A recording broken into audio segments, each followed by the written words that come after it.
Call this meeting of the Fremont County Board of Commissioners to order. If you'll please rise, join us with the invocation from Bradley Buck from Bridge to Life Church, followed by the pledge.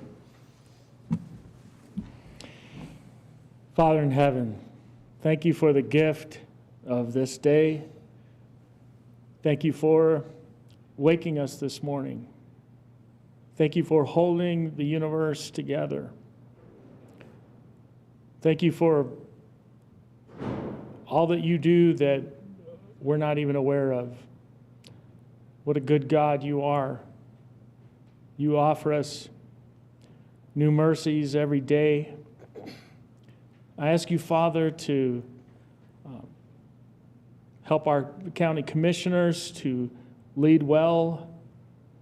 I pray that you'll cause your kingdom to come and your will to be done in Fremont County.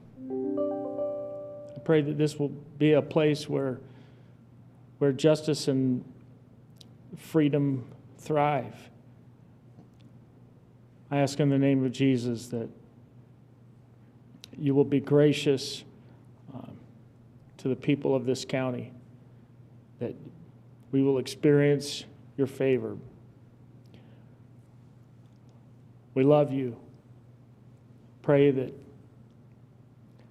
this day will be a day of doing good, of representing you well in our community. Amen. Amen. Amen. I pledge allegiance to the flag of the United States of America and to the republic for which it stands, one nation under God, indivisible, with liberty and justice for all. Thank you, Bradley. Roll call, please. Commissioner McFall. Present. Commissioner Bell. Present. Commissioner Grantham. Here. County Attorney Bellis. Present. County Administrator Carochi. Present. Planning and Zoning Director Victoria. Present. All right, before we approve the agenda, there are a couple additions we need to add to the agenda. Under new business, number 5, we're going to add a resolution, series of 2024. It's a resolution requesting Colorado General Assembly change the categorization of Fremont County. And then under number 6, we're going to add a resolution, series of 2024. It's a resolution recognizing Fremont County's limited resources, prioritizing Fremont County citizens. Mr. Chair, if you'd like a motion, I would move to approve the agenda with those changes added on to the end of new business. Second. It's been moved and seconded to approve the agenda with the additions. Any further discussion? Roll call, please. Commissioner Grantham. Aye. Commissioner Bell. Aye. Commissioner McFall. Aye. Motion carries. On to the consent agenda. If you'll notice, we are not scheduling any public hearings today. All right, with that note, Mr. Chair, I move to approve today's consent agenda as presented. Second. It's been moved and seconded to approve the consent agenda. Any further discussion? Roll call, please. Commissioner Bell. Aye. Commissioner Grantham. Aye. Commissioner McFall. Aye. Motion carries. Now we move on to the staff and elected officials reports. We'll start with the county clerk's monthly report. Clerk Grantham. Thank you, Mr. Chair, and good morning, everyone. Good morning. Good morning. Last year in December, the total motor vehicle fees, sales tax, and recording fees collected for that month were $921,502.57. Our portion for disbursement is $552,703.48, which is 60% of the total fees, and is $23,370.91 less than December of '22. At the end of the year, our office was up $57,166.85. So there's last year's report. Would you like to approve these separately or together, sir? Sure, let's do them separately. We got December and January, yep. All right, Mr. Chair, I move to accept the county clerk's monthly report for the month of December of 2023. Second. It's been moved and seconded to approve December 2023. Any other discussion? Roll call, please. Commissioner Bell. Aye. Commissioner Grantham. Aye. Commissioner McFall. Aye. Motion carries. On to January 2024. And to the start of the year, which is looking a lot favorable. So total motor vehicle fees, sales tax, and recording fees collected for January of this year were $1,574,277.45. Our portion for disbursement is $869,504.11. It's 55% of the total fees and is $176,529.76 more than January of 2023. And I'm not going to say the last part because it's January, so it's the same number. It is the same number. It is looking very favorable this year to start out, so. Okay. Good start. Well, Mr. Chair, I move that we accept the county clerk's monthly report for January 2024. Second. It's been moved and seconded to accept the January 2024 report from the county clerk. All in favor, or no, roll call, please. Let's do a roll call this time. All in favor, no. Commissioner Wrong meeting. Anthem. Aye. Commissioner Bell. Aye. Commissioner McFall. Aye. Motion carries. Same result, right? Yeah, absolutely. It is. All right. We move on to sales and use tax report, and we have Sean Sutton, our budget and finance officer. Good morning. Good morning, Sean. Good morning, all. Morning. So as Ms. Bell was asking last month, these are the annual report for retail sales tax, auto use sales tax, and the lodging report. So to get started, retail sales tax for December totaled $817,997, which was $34,636 more than 2022. Year-to-date, total collections were $9,508,517, which produced $512,239 more than 2022 and represents a 5.69% increase from 2022. As compared to budget, we were $1,608,517 ahead of our budget. So overall, very good numbers. Did want to remind everybody out there that the total is split between the general fund at 75% and sales and use tax fund at 25%. And then these funds are typically used for capital expenses or projects throughout the year. I did also want to mention, I noted last month, as you kind of see, November, we had showed a pretty large decrease. So just wanted to mention that December was kind of a turnaround a month, so it was just maybe an anomaly for November, and people just looks like maybe spent a little bit more in December than in November for the Christmas holiday. So, auto use sales tax collection report for December.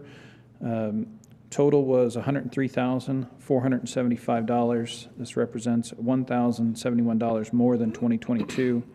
Year to date was $1,586,761, which is $114,594 more than 2022 and represents a 7.8% increase over 2022. And then versus budget, $411,761.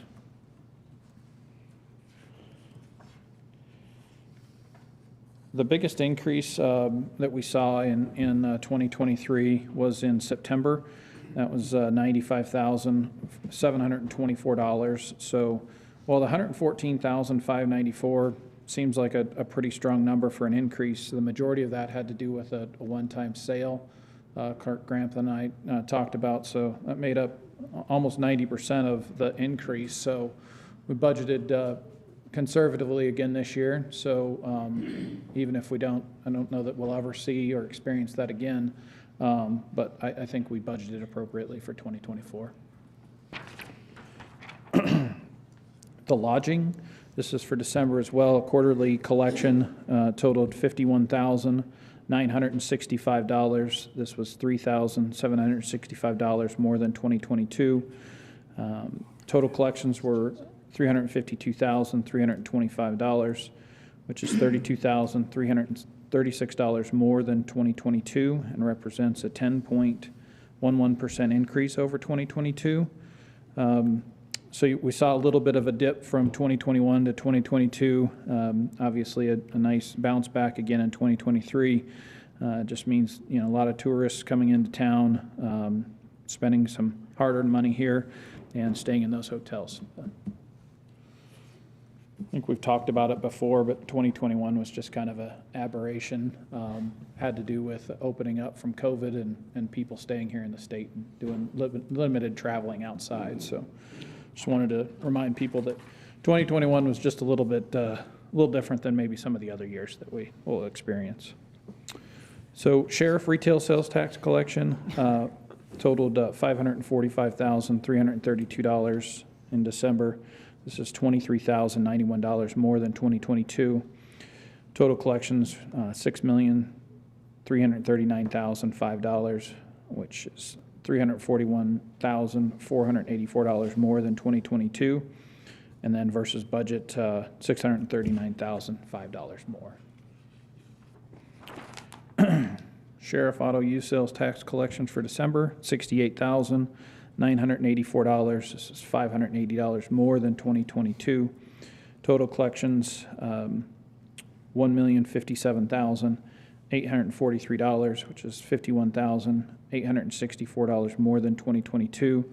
And then again, ahead of budget by $257,843. So overall, these numbers obviously appear to be strong, but as we've talked about throughout the year, with inflationary factors that are hitting our residents and people that come in, tourists, continue to monitor these. We've seen some price drops at the pump, so sometimes that can be a correlation to other retail goods. So we'll monitor those closely here in Fremont County and throughout 2024. And if any needed changes are made, we'll make sure we're all aware of that. Take any questions or comments? I have a quick comment. Okay. I would just like to say I appreciate all of the explanatory statements that you make while you're discussing this. I think it brings it into a much more relatable level for most people and helps everyone understand what kind of numbers we're looking at and what they really mean for Fremont County. So I just wanted to say thank you for those. Thanks, Commissioner Bowe. And of course, we beat the dead horse on 2021 and the big numbers there. But you're right, that was the post opening up aberration, but the other numbers are still tracking up on a normal trend line through 22 and 23, and that's good. Unfortunately, a lot of that increase is being eaten up by inflation, but still better going up in inflation rather than revenues going down during inflation. So we'll take what we can get right now. Yeah, thanks for the report, John. You bet. Appreciate Thank you. it. Thanks. Thank you. All right, I'll open it up to anyone up here that might have, You want to do Something to talk about? our county administrator first? oh, I guess I could do the county administrator. Let's do that. We'll have the county administrator's report, Mr. Tony Crook. Good morning, He's everyone. ready to go over here. Dwayne's just going to bypass it. So just a couple things. We'll talk about job opportunities first. Fremont County has the following job opportunities posted. We have an ongoing posting for detention deputies at the Sheriff's Department. We have an assessment technician opening at the Fremont County Assessor's Office. And at the Department of Human Services, we have the following openings. We have an intake caseworker. We have an adolescent ongoing caseworker. We have an ongoing expedited permanency caseworker and an economic security technician. For more information about employment opportunities with Fremont County, please go to our county website at fremontcountyco.gov, or you can call our HR department at 719-276-7409. We have set dates for our annual Fremont County cleanup campaign with Twin Enviro landfill. The dates will be April the 8th through May 17th. Vouchers will be issued to residents of unincorporated Fremont County with a limit of 1 voucher per address. Just a reminder, no televisions, microwaves, or electronic appliances. The vouchers can be picked up beginning April 8th at the Fremont County Administration Building, room 108.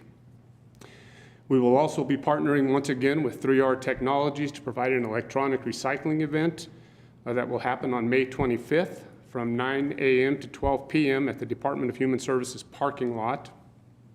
Last year, we collected over 6,400 pounds of electronic waste. It was a huge success. So we'll have more information over the next month for both of these events. Just a reminder that the Grandview Bridge, the bid opening for the Grandview Bridge replacement project is this Thursday at 2:00 p.m. At the Fremont County Administration Building, room 208. This project is expected to start between April 1st and May 1st and will last approximately 6 months. This will create a road closure on Grandview at Steinmeier. We will be communicating much more information on this project over the next month after we have selected a contractor. That's it, sir. That's all. That Grandview Bridge has been a long time coming. I think it's been 3 years we've been working on that bridge, and or to get the bridge replaced. It's one of the worst bridges in the county and needs to be replaced. So it is going to cause some inconvenience, but it's going to be well worth it to straighten up that road a little bit, make that bridge a little more, well, a lot more safe. And so The inconvenience of the construction period will be far less than if we had to just Absolutely. remove that bridge Yeah. and not have a path through there, so. it'll Thank you, come. Mr. Croce. Appreciate it. All right, now, does anybody else have anything to Yes. share? Commissioner Bell. Just briefly, I would like to note, the commissioners have an open door policy where anyone can stop in at any time, and if a commissioner is available, we're happy to talk to any member of the public. That's not really going to be the case starting next week for 1 week. We have been embarking on a carpet replacement project throughout this entire building, and it's finally time for the commissioner's office to be recarpeted. So rather than being available as we normally are when our building is open, we will be mostly out of the office. We will be here, well, they will be here. I'm actually on vacation next week. But convenient. it is convenient. But they will be here for the meetings that are required. If they're going elsewhere for meetings, they will be in attendance at those. But I just want to make it clear that our office actually will be closed next week, and that's why. So thank you, Mr. Chairman. I mean, just add to that, if somebody does need something, by golly, we're Give us willing a to call. meet. We have lots of places in here we can meet, Yes. so. But you have to schedule something So we and know to set be it here, up. right. Yes. Yep. Right. Where to begin, Mr. Chair? Yeah. I know we're going to be talking about a very important issue at the end of this meeting. So I'll save that for that, but we have a lot going on in the state legislature, and I usually like to use my time to talk about some of that stuff, at least during the 120 days of the session, about some of the things, especially in the last few years, that they've been trying to do to us rather than for us in Denver. In particular, in regard to our Second Amendment rights, we are, again, faced with some certain bills that will, honestly, are seeking to marginalize firearms owners, those that conceal carry, trying to take a certain class, what they deem a class of weapons, in a generational way, trying to remove those from the possibility of possession. House Bill 1174 is one of those that's taking on the concealed carry in the state of Colorado. And instead of it being a solely local control issue, which is something that we are very concerned about, this is something that is basically being taken away from local authority, where we have local permitting, where we have local training, and they are going to effectively displace training from NRA instructors and others in concealed carry, and replacing that with state officials from the Colorado Bureau of Investigation. This is not a positive for us. They get to set the agenda and set the curriculum, so to speak, of such things, and before long we'll be seeing the diminishment of concealed carry because of requirements that they're going to place on that. This is one of those things that we should be very, very concerned about. when it comes to our concealed carry rights here in Colorado. 1270, House Bill 1270 is about firearm liability, which require any gun owner to carry liability insurance. Again, another way to effectively marginalize firearms owners in Colorado and create an expense that makes it more and more difficult to exercise your Second Amendment rights. There's a couple others, but one in particular is House Bill 1292. This is effectively the next iteration of the assault weapons ban, the so-called assault weapons ban. They are effectively making it impossible for anyone to transfer those to anybody. It'd be impossible to sell them in a retail way, or it'd be impossible to transfer them at all, even to children or grandchildren or family. They're not trying to take them away yet in a direct fashion, but they are trying to make it so that when you, as a owner of a so-called assault weapon, you would not be able to transfer that via will or through a state or anything. So they are trying to not take it away directly from us right now, but they are trying to take it away from the next generation through this law.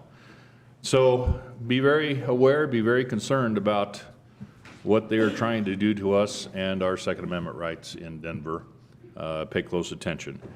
We are still working as commissioners on the land use bills. We were able to be part of that defeat of Senate Bill 213 last year, the big monstrosity that was going to take away local land use authority and put it in the all-wise, all-knowing hands of the state.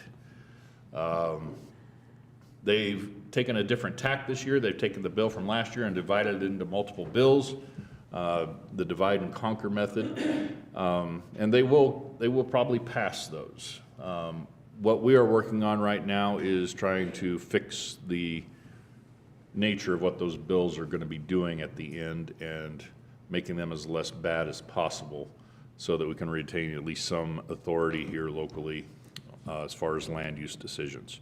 I think actually from what I heard the other day, because we were all participating with our Colorado County's folks on that, I think there's going to be some success that we have as far as getting some changes, necessary changes done on those land use bills. We'd be better off if none of those were in existence, but the fact is that they do exist and they probably will pass, and I think we are going to make significant headway on making them as less bad as we possibly can. So that's all I have, Mr. It's not all you have, that's just all you're going to That's say. all I'm Yeah. going to talk about for right now. Yeah, we spent 2 days, 2 full days, Thursday and Friday, online with CCI and in person, and talking about bills going through the legislature, and it's pretty scary, folks. So if you're paying attention out there, reach out to those representatives and let them know how it's going to affect you, because it is going to affect you one way or the other, all of the bills. And then again, on a federal level, Congress has got another deadline of Friday to do a budget. I don't know why they can't get their job done up there, but they have a looming deadline this Friday and one next Friday. So this morning there was talk about a continuing resolution for the rest of the year, which is ridiculous. So hopefully they'll get their act together out there, and they don't understand how that affects us locally, but it really does affect us locally. So, and then last but not least is the winds have been blowing and it's really, really dry out there, Clerk Grantham. We've had some fires around close, too close, but it is pretty volatile out there. So if you're out and about, be very careful and diligent, and be safe. Anything else up here? Yes. Clerk Grantham. Thank you, Mr. Chair. Senator Grantham. Commissioner Grantham's doom and gloom, but you know, it goes for all of our offices. I always make a running bet with the other clerks of how many license plate bills can be introduced and passed. And every time I lose, because it's always more than 5 every year. And so if you don't know, we have over 200 license plates now that you can actually purchase at my office. Some have qualifications, some require you to donate to a nonprofit, some require you to just live here forever, and some just require you to pay the state extra money because, heaven forbid, they don't have enough. So if you are wanting one of those lovely, lovely plates, going from all the way from disabled veteran to active military to firefighters to senator plates, House rep plates, all the way down to the old-fashioned green and white plates, of which the fun fact is the mountains on those plates are right behind us because the plates are made less than a mile from us. So if you're interested in replacing your plate, by all means, come to my office and we'll get you taken care of, and we'll get them mailed off to you. But on a much better note, the voting polls are open. You can go vote in person. For everybody in this room, if you haven't voted yet, it is a 2-minute walk across the street. Takes you less than 2 minutes to vote, and I hope that you will go see those lovely election judges over there and vote while you're here, because you're all here. There's at least 15 of you in this room that may or may not have voted. So if you haven't, please take your time, 5 minutes today, and go across the street and vote. Other than that, just know that the June primary is also in full swing for my office as well. So we're doing 2 elections at once at the moment. But if you have any questions about elections or recording or motor vehicle, please contact my office or just go right upstairs since you are in this room. And for those of you online, go to fremontcountyco.gov and we will have our information on there as well. So, and yes, it is very windy all night long. Yeah, right and on the roof, right? Fire danger, there's a snow danger, whatever. It's Colorado, we got Let's hope this. it snows, yeah. Let's hope it snows. All right. Thank you, Mr. Chair. Yeah, thank you. Anything else up here? Now it's time I'll open it up to citizens who wish to address commissioners on matters not scheduled on the agenda, and we have one who has signed up. That's Rita Martinez and Steve McNew. Come on up.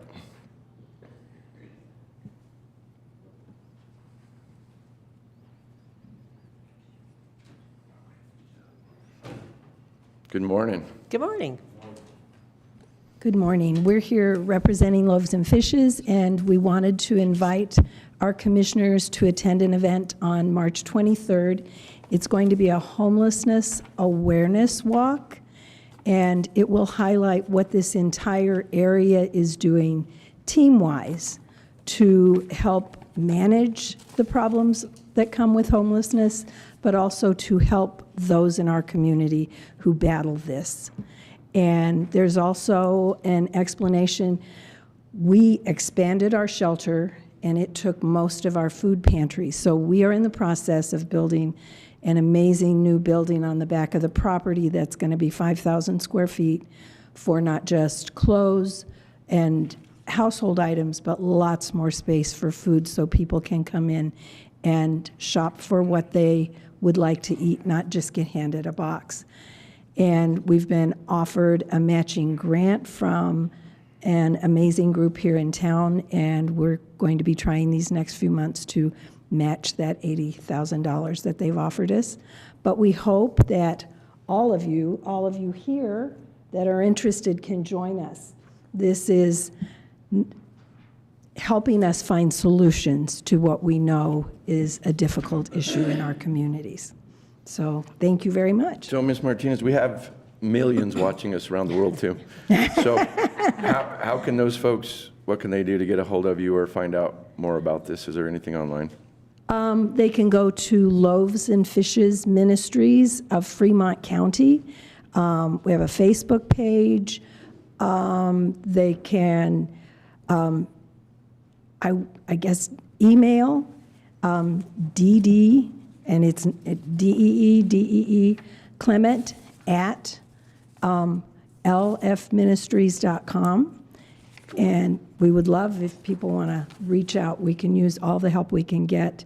You know, what breaks my heart the most is our board served dinner last night, and we have families with little kids who meet the bus out in front of our shelter. But we're glad we expanded so we have rooms for those families to stay privately. So thank you.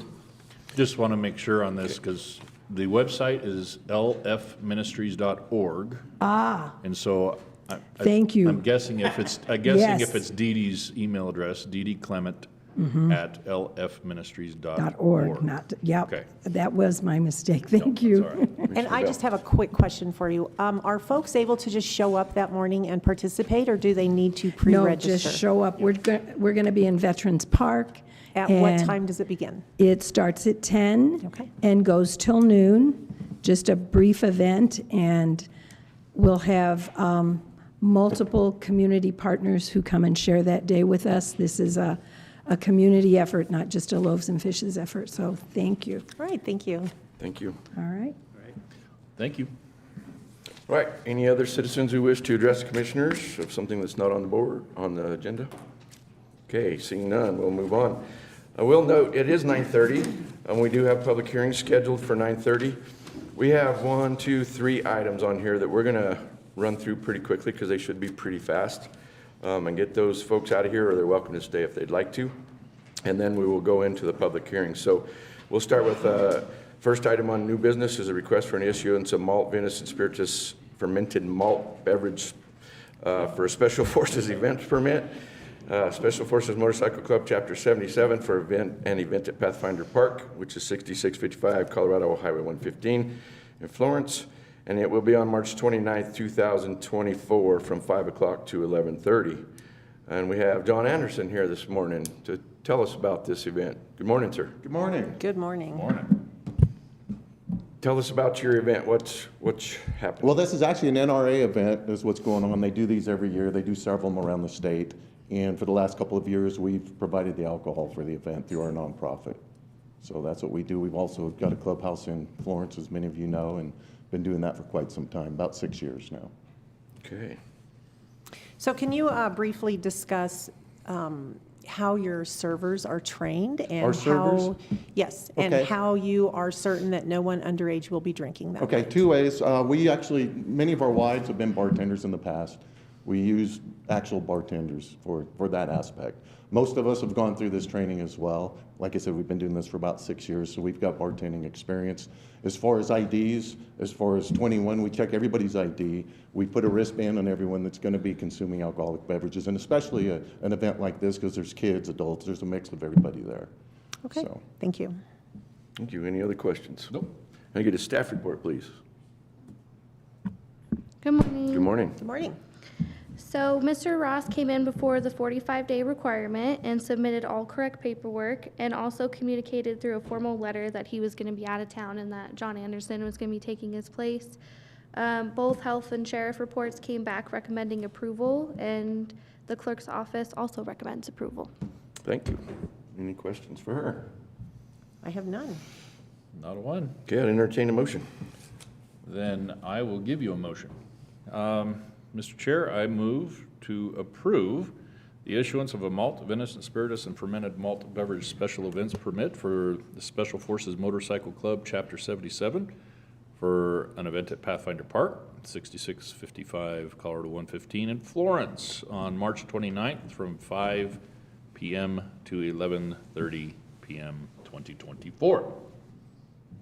I will second that, just with a note that the more complete the application is the first time it comes in, the easier it is for us to. I will pass that along. Have all of, yes. I wasn't involved in Yes. that part of the process. No, I'm just saying that when it's all here, it's very quick and easy for us to look at and take care of. So I appreciate full, complete applications when we receive them. Okay. Thank you. Excellent. Okay, we have a motion and a second, right? We do. Yeah, goodness. I just want to mention that it is for Friends of the NRA banquet, and I appreciate you guys doing that for those. The proceeds from that go to the 4-H shooting sports, which is From their pretty event, yes, they outstanding. do. So to keep those kids involved in 4-H, but in the shooting sports, which is very important to all of us, I think, anyway. So appreciate you guys doing that. And to push that a little further, our intentions are to get involved with junior ROTC too in Fremont and Pueblo County. So that's Outstanding. another direction our proceeds That's great. go to. We're Good. really wanting to get involved with the kids. Outstanding. Keep those youth active. Absolutely. Yeah, absolutely. One of them might become a Green Beret one day. That's right. Is there a website that folks can go to get tickets if they need? Or? For the NRA, yes, I believe so. It's Cody Hill over at Cody Hall. Cody Hall. Hall. Okay. Cody Hall and Manteeks has tickets. Yes, Got- Manteeks, there you Manteeks. go. Okay, great. Okay, any further discussion? Roll call, please. Commissioner Grantham, Aye. Commissioner Bell. Aye. Commissioner McFall. Aye. Motion carries. Thank you, sir. Thank Good you. luck. Good Right on. luck. Thank you, guys. Hope it goes well. Item number 2 is lot line adjustment 23-009 Canyon Farms. It's a request for a variance from the Fremont County subdivision regulations. Appendix 1, Section B10, which is 3369 Adams Avenue in Canyon City. The lot standards, where possible, the depth of the lot should not be greater than twice the width. And we have Matt Koch here this morning. Good morning. Good Good morning. morning. We are requesting a variance from that subdivision regulation or zoning regulation. And this is Canyon Farms out on Adams. You saw the subdivision 8 months ago, probably, something like that. The Wrights still own it. They're building a new house on the bigger lot. Their existing lot has the existing house, and they have it under contract. The people buying it wanted 3 acres, so we were doing a lot line adjustment to give them the extra acreage. Through that process, we found that we didn't meet the specific width on the frontage because of the regulation. In this case, the service lines have been installed to go to the new house, and they actually would cut across what would be the new lot if we had to extend it to the east. So it creates a problem for the new buyer having other people's utilities cross that property. This doesn't affect any of the regulations as far as setback, lot coverage, or anything like that, so that really won't create any problems on that. We already know what it looks like because everything's existing. The house is there, the barns are there, so there won't be any question to what the future holds for it. So, Okay, any questions for Matt yet? Not yet. Not yet. Staff report, please, Mr. Victoria. Hello, everyone. Morning. So this is lot line adjustment 23009 Canyon Farms lot line adjustment. The applicant's request is for the variance from the subdivision regs, Appendix 1, Section B, number 10 of lot standards. Let's see here. The verbiage on that is wherever possible, the depth of lots should not be greater than twice its width. Proposed lot 1 does not meet this regulation. The lot is 191.76 feet in width and 679.54 feet in depth, which makes the lot over 3 times greater than its width. We believe the language in there, wherever possible, is to try and allow some wiggle room depending on conditions that may occur. It's the department's opinion that an easement is not a significant enough reason to deviate from the subdivision regulations. So that's our stance. We wind up recommending denial of this and would recommend a reconfiguration. Planning Commission has heard this and they made the recommendation to approve. They felt that since this lot meets the minimum width requirements, that it would not be creating unusable land. So they felt that they could make a positive recommendation to move forward with this. Okay, questions for Mr. Victoria?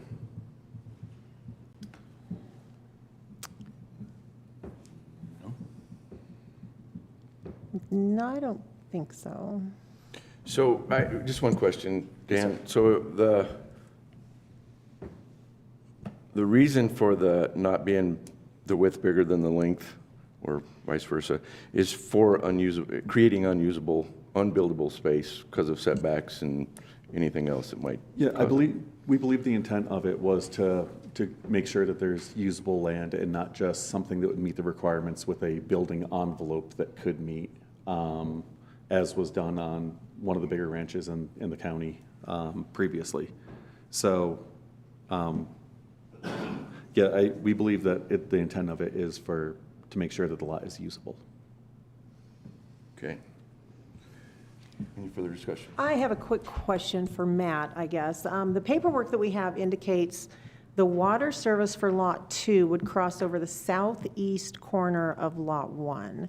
And listening to you just a moment ago, it sounded like it was just going to shoot all the way across the entire piece of property. No, Those so are two very different visions. So the existing lot with the existing house, and then the new lot to the east. So the service came off right at close to the southeast corner of the lot we're trying to expand.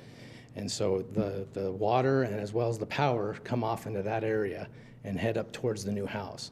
So if we have to make that lot wider, it would actually encompass their service lines, and then we'd have to encompass, put an easement across that lot for the adjoining lot. And so the city did review it. They said, yeah, an easement would be fine. But, Mr. Payne is part of the Planning Commission. He heard our arguments, and he acknowledged that that would work. They all unanimously approved that. So. We have easements all over Fremont County. Exactly.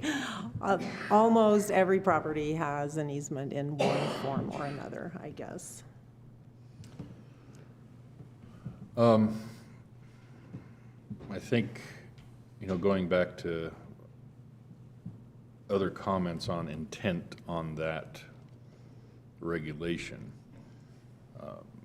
making sure that we have enough space for such easements, et cetera, especially if they're going around the perimeter and whatnot. But also, just a matter of practicality, we don't want, a subdivision to be made in order to keep the lots, give them all frontage, and have lots that are 40-foot wide and 1,000-foot deep, and we actually do see examples of that in this state. I don't know if you're aware of some of those, especially down in the San Luis Valley. There are some of those, but those go back to old Spanish land grants. The Maytag Ranch is the one And we were talking Maytag about. is And one that's of just, those. it's that's bizarre. It is very But, bizarre. they're just trying to get acreage and make things work. And make it work. That's, Right. that's not our intent on this. Right, exactly, which is my point, is this is just very, I think, practical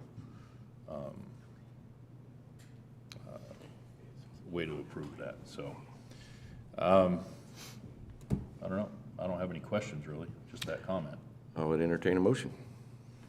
Then, Mr. Chair, if I might, I would move that we approve lot line adjustment, or I guess the request for a variance from the Fremont County Subdivision Regulations, Appendix 1, Section B10 for 3369 Adams Avenue in Canyon City. I will second that, just with the note that I'm uncertain that this is really necessary. We've looked at this, we had a conversation about it last week, talked about it for a while, and as I just said, we do have those, we have easements for everything on so many different pieces of property, and I'm not quite certain what difference this easement is going to make to the eventual owners of the property, but I'm also understanding it is the person who's looking at acquiring the property who is requesting this. So, all right, that's my second. Okay, it's been moved and seconded to approve lot line adjustment 23-009 for Canyon Farms. Any further discussion? No. No. Okay, I appreciate staff's recommendation. I think it's great that we have the opportunity too to see these individually and make decisions based on the information that we get. So I appreciate what you brought for us. Roll call, please. Commissioner Grantham. Aye. Commissioner Bell. Aye. Commissioner McFall. Aye. Motion carries. Thanks, Matt. Thank you. Thanks, Matt. Okay, and the last item before we get to our public hearings is an update from Congresswoman Brittany Patterson's office. We have Justin Kurtho this morning. Good morning, Justin. Good morning, all, and thank you. I'll try to be brief since you're short on time here. The three quick topics I'll bring in front of you are the, I know the spending bills are on folks' mind. The House doesn't gavel back into session till tomorrow, so while those discussions, are basically still happening in real time, I won't have a ton of substantive updates there for you. The Fremont VA clinic is what I mainly came to share an update about. It's nothing pivotal yet, but I wanted to at least keep the update stream going. In short, FY26 is when the VA currently is planning to make their to legislate the approval of the Fremont VA clinic FY20 with an intention, and the new piece of this is the intention of opening the doors FY27. That is not what we would like to see. We would like to see it sooner. So while we applaud the VA for doing its part and making sure that this clinic is going to open and saying here it is on the horizon, We've asked for the out-of-cycle request process to be begun within the Veterans Integrated Service Network that we find ourselves in. That's VISN 19 for short. We've elevated that request. That request is at Big VA, going through their channels. One box that they need to check is they need to do an assessment on the impact of services currently already offered in Salida, and kind of make sure that once that box is checked, they can proceed as requested, hopefully with the out-of-cycle request. That would move it up to a time frame to be determined. And then finally, something I think new on some folks' mind, but increasingly so, is regarding artificial intelligence. The Congresswoman is one of the 24 members of the House. I'm not sure if it was appointed exactly, but nonetheless, they're now a part of the House Task Force on Artificial Intelligence. That task force will explore how Congress can ensure America continues to lead the world in AI innovation, while also considering guardrails that may be appropriate to safeguard the nation against the current and emerging threats.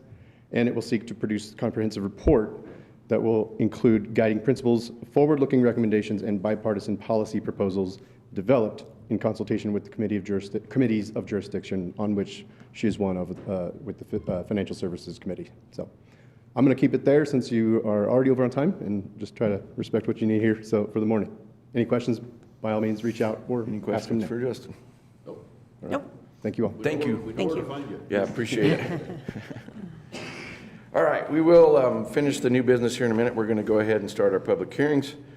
We're going to start with the first one, which is a request for an amendment to the Fremont County subdivision regulations, Section 23 general requirements, proposing update to the existing drainage plan report and regulations. So I will open this public hearing, and we will turn to Mr. Victoria. Hello. All right, what we have in front of us is Section XXIII, General Requirements in the Subdivision Regulations. Planning and zoning has recognized the need for a review and update to the regs. This addition is in reference to required drainage plan and reports. The proposal in front of you is a rewrite of the subdivision regulations, Section XXIII, the drainage plan and report. The Fremont County engineer reviewed these regulations and made additional requirements, deletions, and recommendations. The intent of this rewrite is for the Fremont County subdivision regulations and the Fremont County zoning regulations to match. In the attached regulations, you'll see strike-throughs as well as yellow highlighting. Strike-throughs were items that were deleted. Yellow is new verbiage and additional requirements. The proposed timeline, if viewed favorable, would be for an immediate adoption. If any substantial changes are made, it would be represented in the future. It's important to know that the county engineer, Jay Bunderson, had reached out to other engineers for their recommendations and feedback for some of the changes that he was going to be making. And Planning Commission heard these comments. They recommended approval with adding all conditions or any to Section 10.3, which is highlighted in blue to be seen. They discussed concerns about the expense of drainage plans and reports for applicants, but that is something that is outside of our control. So with that being said, let me see if I can touch on some highlights here. New wording, new verbiage. The important thing, I think, to touch on is that Section 10.3 is deferments and waiver requests. And it gives instances where a deferment or waiver from requirements of this section, or of this section, XXIII, of this resolution, may be authorized by the board for minor residential subdivision developments. So it lists conditions for minor subs where a deferral or a waiver would be appropriate. So that's something new that is pretty important, since it seems minor subs are a hot button with this one. Other than that, just updated language, and that would be it for this. Okay, any questions for Dan on this part? I don't really have any questions, just there's a lot going on with regulations right now and with our entire code. And so this is kind of another piece that I view that needed fixed, and we're fixing it. And I really appreciate knowing the conversations with our county engineer have happened, and that he also has reached out to others for opinions as well. So, Yeah, so Jay worked pretty hard on making this more effective based off of the feedback we've been getting over the last year. So we think it's a very improved product. Which is the goal of all of this, is to make it improved and easier to use, easier to understand. And we may still run into some snags as we go along and things, but I think all in all, it's coming together pretty well. Commissioner Grantham, have any questions, concerns? Again, no questions, just to reiterate what you both have said, this is, the whole goal behind this is to make this whole thing more user-friendly and updating a lot of things that are either archaic or anachronisms that are in there. And so we're just trying to make this better and more navigable for the user. Yep. So, That's our goal, Thank you. certainly. Okay, this is a public hearing. If there's anybody who wishes to speak on this section of the regulations, now is the time. Okay, all just giving me looks up here, so I guess there is no one. So I will close the public hearing, and I will ask what we're going to do. We have 6 different sections. Is that what we have? But we're going to do them individually, each one of them. So I will ask for entertain a motion on this section. Mr. Chair, I have a motion for you. Okay. I move to approve this request to amend the Fremont County subdivision regulations, Section 23, General Requirements, proposing updating the existing drainage plan and report regulations with the understanding the timeline on this is with immediate adoption. And if there are further changes to be made, we will look at those at a later date. second to all of that. Okay, it's been moved and seconded to approve the request for the amendment of Section 23 of the subdivision regulations, general requirements. Any further discussion? Roll call, please. Commissioner Bell, Aye. Commissioner Grantham, Aye. Commissioner McFall. Aye. Motion carries. Now we'll move on to a request for amendment for the Fremont County zoning regulations, Chapter 1, provisions, definitions, and violations, purpose of the new definition, and revising existing definitions with a new format. And once again, we'll turn to Mr. Victoria. All right, so here we have Chapter 1.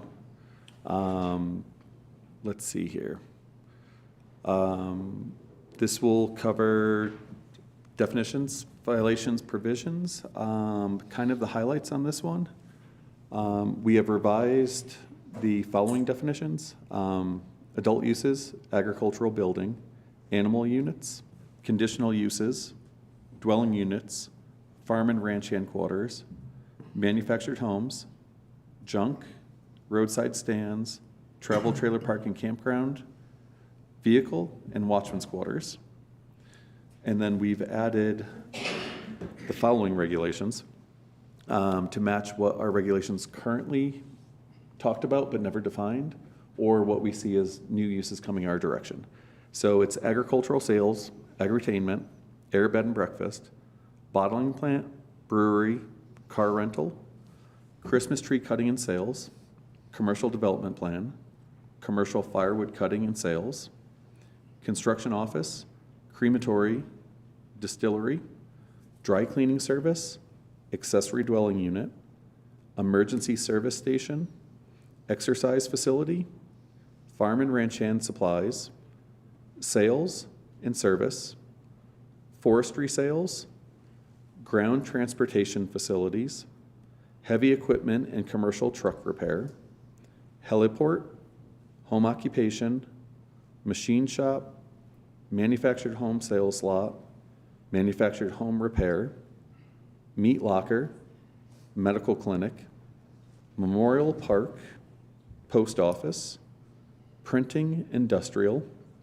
property sales office, rafting, retail stores, schools, seasonal employee housing, small engine repair shop, solar panel field, SMM, temporary use, tent, tower co-locate, train terminal / depot, upholstery services, utility, distribution elements, utilities, buildings, main lines, regulators, substations, wholesale sales, and winery. So we did some revisions. We added a bunch. Most of the category that I just listed off to you were stuff that was already referenced in our regulations, but there was no definition. So if somebody asked about it, it was kind of discretion rather than defined, so we figured we'd clean stuff up. So if viewed favorable, this would have an adoption date of April of 2024. If any substantial changes would be requested to this draft, it would be represented. The Planning Commission has heard this section, and what is it? Let's see here. They wanted us to try and clarify the language mixed uses under the agricultural buildings, and let's see here, as well as SMM, and they made the recommendation to remove the definition of a temporary building and removing the wording storage area from the definition of car rentals. So that was Planning Commission's input. So as a whole, they liked it. They just wanted some tweaks. So if you guys want, I can go into this in greater detail, or do you guys have questions, or how would we like to approach this? That wasn't greater detail? For being 65 pages long, no, that was not in greater detail. One of the comments that I would make about this particular section is there have been so many things added here, but for really good reason, because if you look at and consider life today as opposed to life decades ago, there used to not be such a thing as agritainment. There was no need for something like tower co-locating. And so I think this is going to go a very, very long way in bringing us up into the future and having a much better handle on where we are today. I know we have struggled as a board over the last few years on some of these specific things. People bring forward and we look at our code and say, this really doesn't fit. And so we're trying to make things fit, you know, putting that square peg into the round hole. It doesn't always work well, but I'm very, very appreciative of all of the things that have been added here to make it clear, not only for us, but for our public, probably more importantly, what is allowable, what is not allowable. Just all of these different things that come into play here in Fremont County, because we are such an incredibly diverse county. So again, a very heavy lift here. Anything, Commissioner Grantham? Yeah, this just highlights, you know, just a lot of these additions in here on these definitions of the significant changes that we're going through here with this entire rewrite. We talk about the aspect in the previous agenda item on being more user-friendly, but we also have, in situations like this item, is putting stuff in here that the market has changed. I think that goes to Commissioner Bell's point. You know, when we have definitions now for like wineries and breweries and distilleries. Yes, sir. These are cottage industries now here in Colorado, where they weren't when we were making the original zoning resolution back in the mid-90s. So trying to keep things up to date and making sure that we're covering as many bases as we can in this, so that we can make it easier for folks when they come in for applications. So if there's one thing I could add, with animal units, that's come up in the past for animal units. At what age should an animal be considered counted towards somebody's animal units? And it used to be that all of the livestock would not count as an animal unit until 1 year of age. But the problem we had is a bunch of those animals are typically in the freezer by the time they're counted as an animal, and it could have a significant impact on that land, but there was no way for us to regulate that. So for the animal units, we wound up switching to a clear, easy-to-read table. And for the animals in Category 1, Scroll down just a little, or back up just a little bit, Tony. Right there. Table So- right there, yeah. we kind of categorize the animals by size. So for the animals in Category 1, they still have to be a year of age to be counted as an animal. But for the other 3 categories, they now count as animals at 6 months. So that's kind of a significant change that we had made. So I feel that's worth touching on.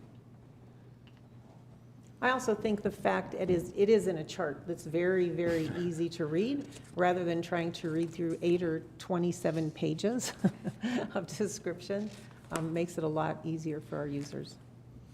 Yeah, there's another definition I just want to call out here. Commercial commercial firewood cutting and sales. Yes, sir. That does not correspond with fire mitigation on personal property who are just selling the wood that they fire mitigated.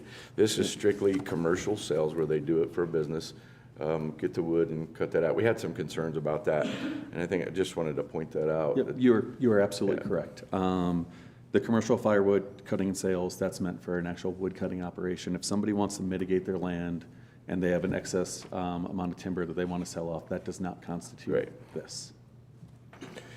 Okay, this is a public hearing, so I will open the public hearing since I forgot the first time. If there's anyone who would wish to speak on this, come on up, and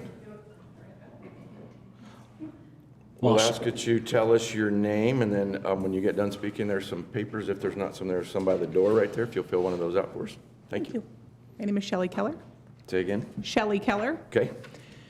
I guess I'm just seeking some clarity from what I understood from what Dan said. Is this not being voted on until April?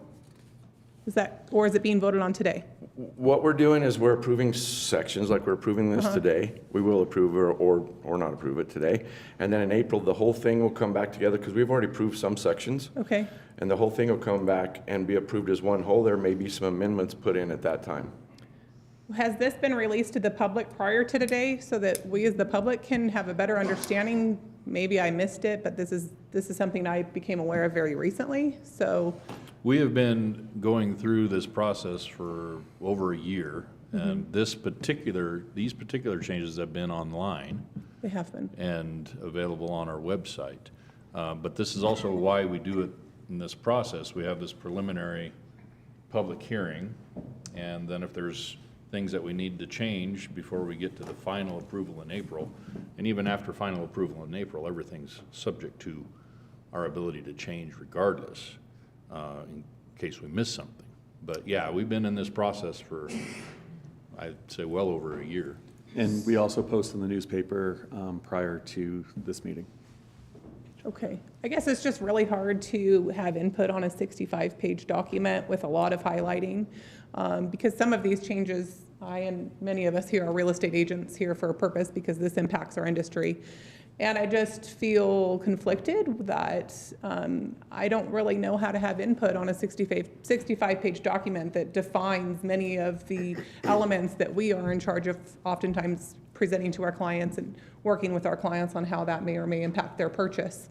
So I guess I just wanted to voice to you that I have concerns that we as a real estate industry and maybe even the public, I would say personally, don't feel like we can properly comment without having a little bit more time to actually review it. And that could be my fault for learning about it later than it was published, but I just think that's concerning. So a couple of comments that I would make, Shelley.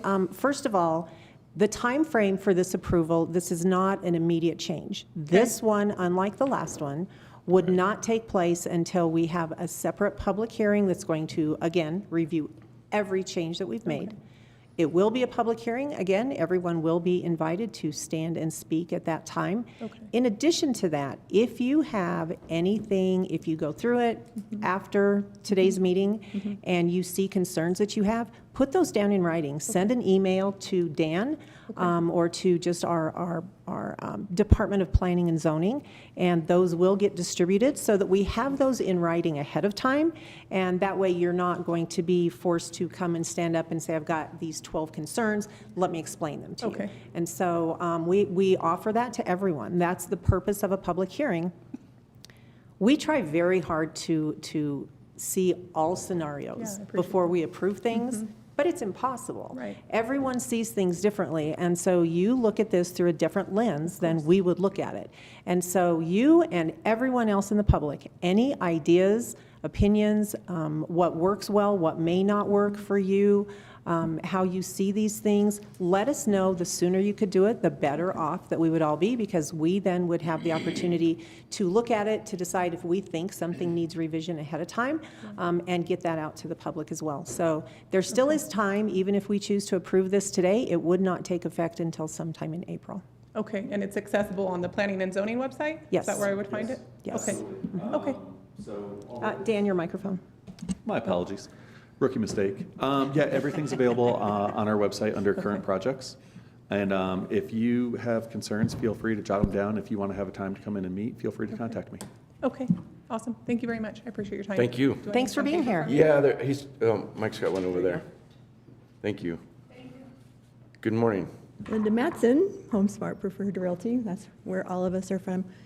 Would it be possible for you to come and present this to the Board of Realtors so that all of us, 200 members or whoever shows up that day, because we don't get on your website and look at everything that you're changing, but if we could get together and ask you questions, I think it would be more appropriate for us to learn these things than just searching your website, because we're all busy.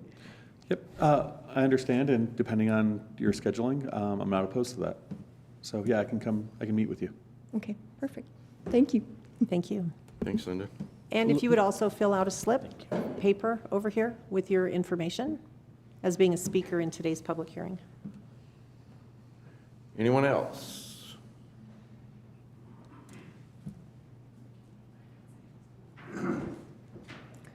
George Hall, Crown Point Land Services. I want to just help clarify for you ladies. When I went in looking for the regulations and everything, George, you'll have to speak into the very George, difficult. speak to us in the microphone, It please. was very difficult to actually find it, and without knowing exactly where to go looking for it, I would have never found it on the website. You have to go into the planning and zoning department to get into it, to be able to pull it off. It's not just in the county commissioner's website. And I just want to make sure everybody realizes you got to go into the planning and zoning portion to actually pull it off and get them. One thing that we may be able to do is to add a link to that specific page to our homepage. That would be very So helpful. I'm going to ask Mr. Carochi if he would get with IT after this meeting and ensure that that is taken care of, so it's easier to find. And all the previous things that you've already approved and everything It would go also. to, yeah, it would show all of those. I think that'd be a great idea, Debbie. Okay, thank you for that. On this item that we're looking at right here, I don't have a lot of problem with most of it. I read through this a little bit differently than what some people do. One definition you got here, the recreational facility rule, I think there needs to be a little bit different wording potentially in it. And where it comes into is the hunting and fishing clubs. Is that hunting and fishing club actually associated with guides also? Which one are you speaking about? Recreation The facility rural. Facility rule. Rural. The recreation rule. It's on page 24. That's what I read before. Yeah, and in the one outfitting business I'm aware of in the county, it currently has an SRU to operate under rural rec facility. That is not actually being changed with this particular. I understand it's not being changed. It is something that when I was reading through the whole thing, which I have for the last 3 days, it was something that come to my attention, that it might be the time to look at potentially putting outfitters and guides and outfitters in there to further the definition, because I know in the Rural 3 zone district, them type of operations is a special review use designation.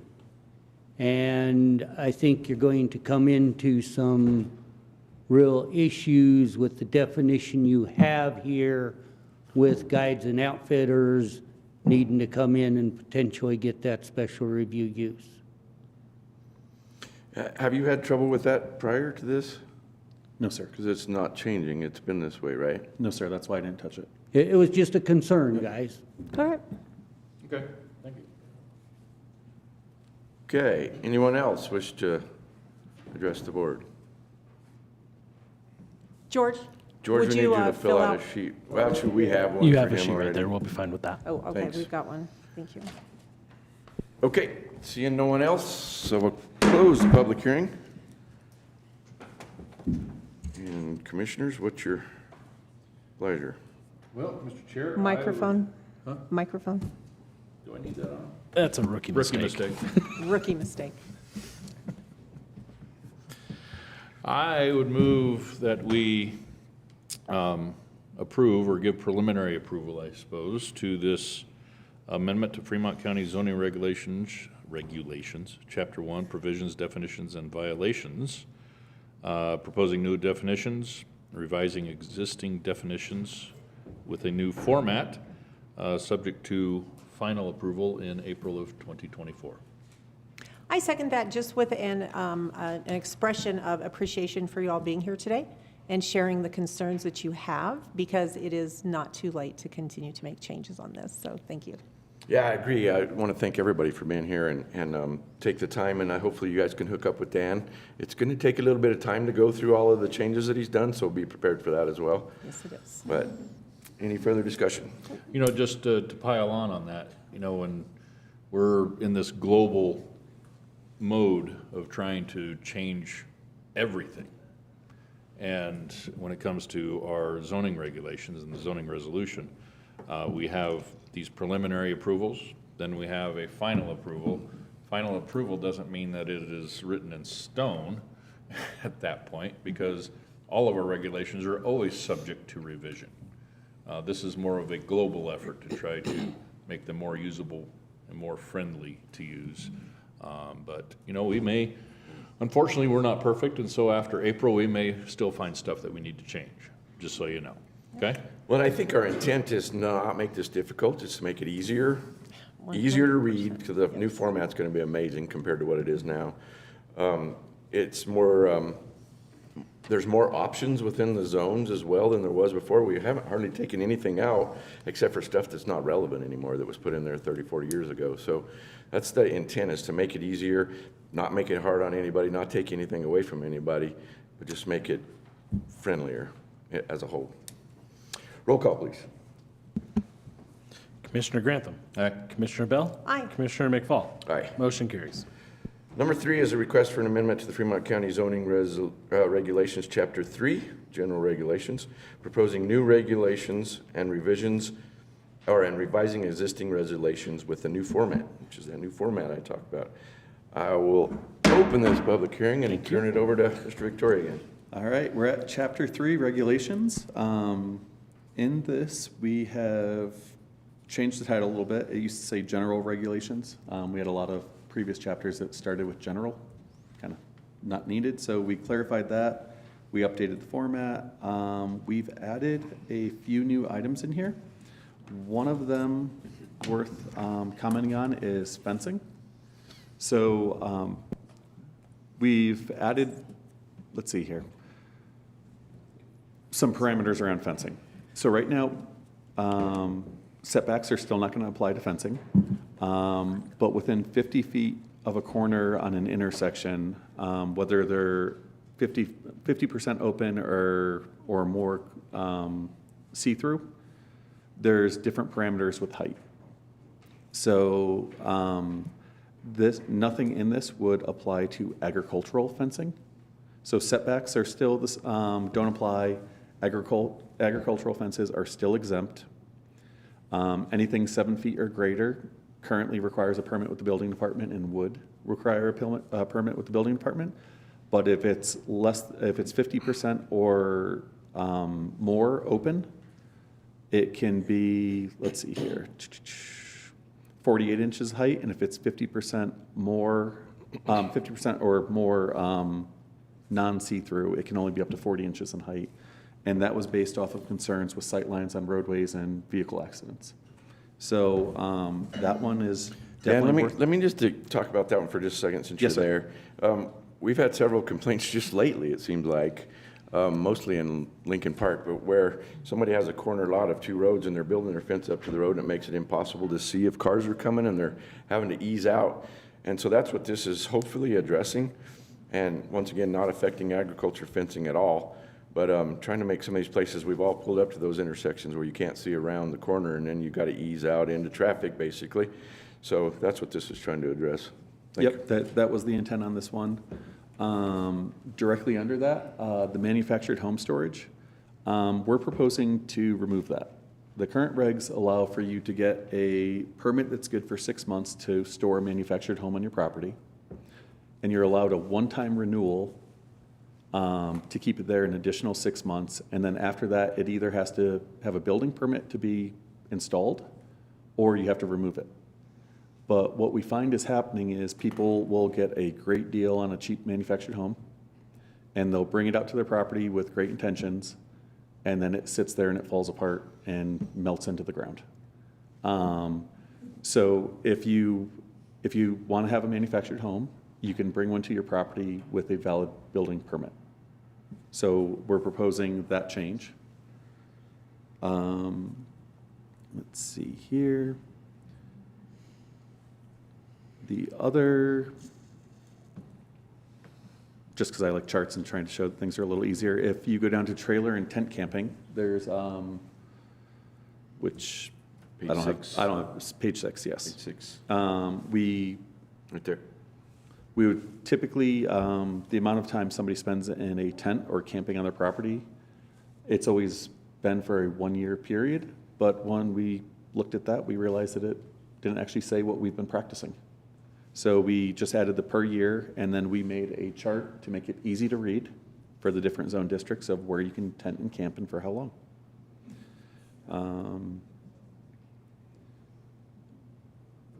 And that's the substantial changes on this regulation. Okay, any questions for Dan?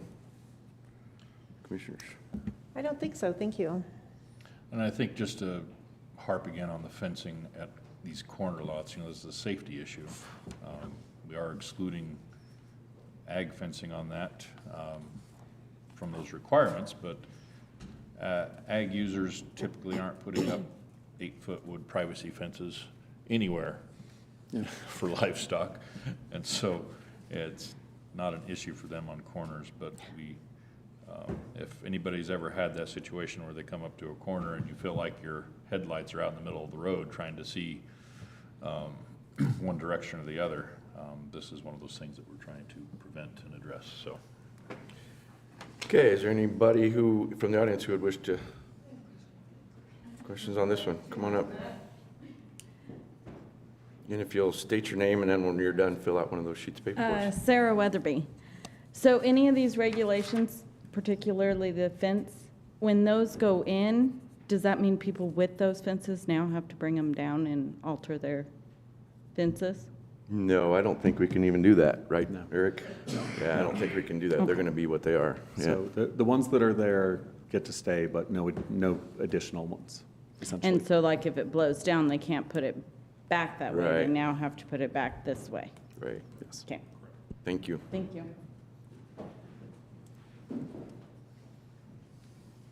Ms. Shelley.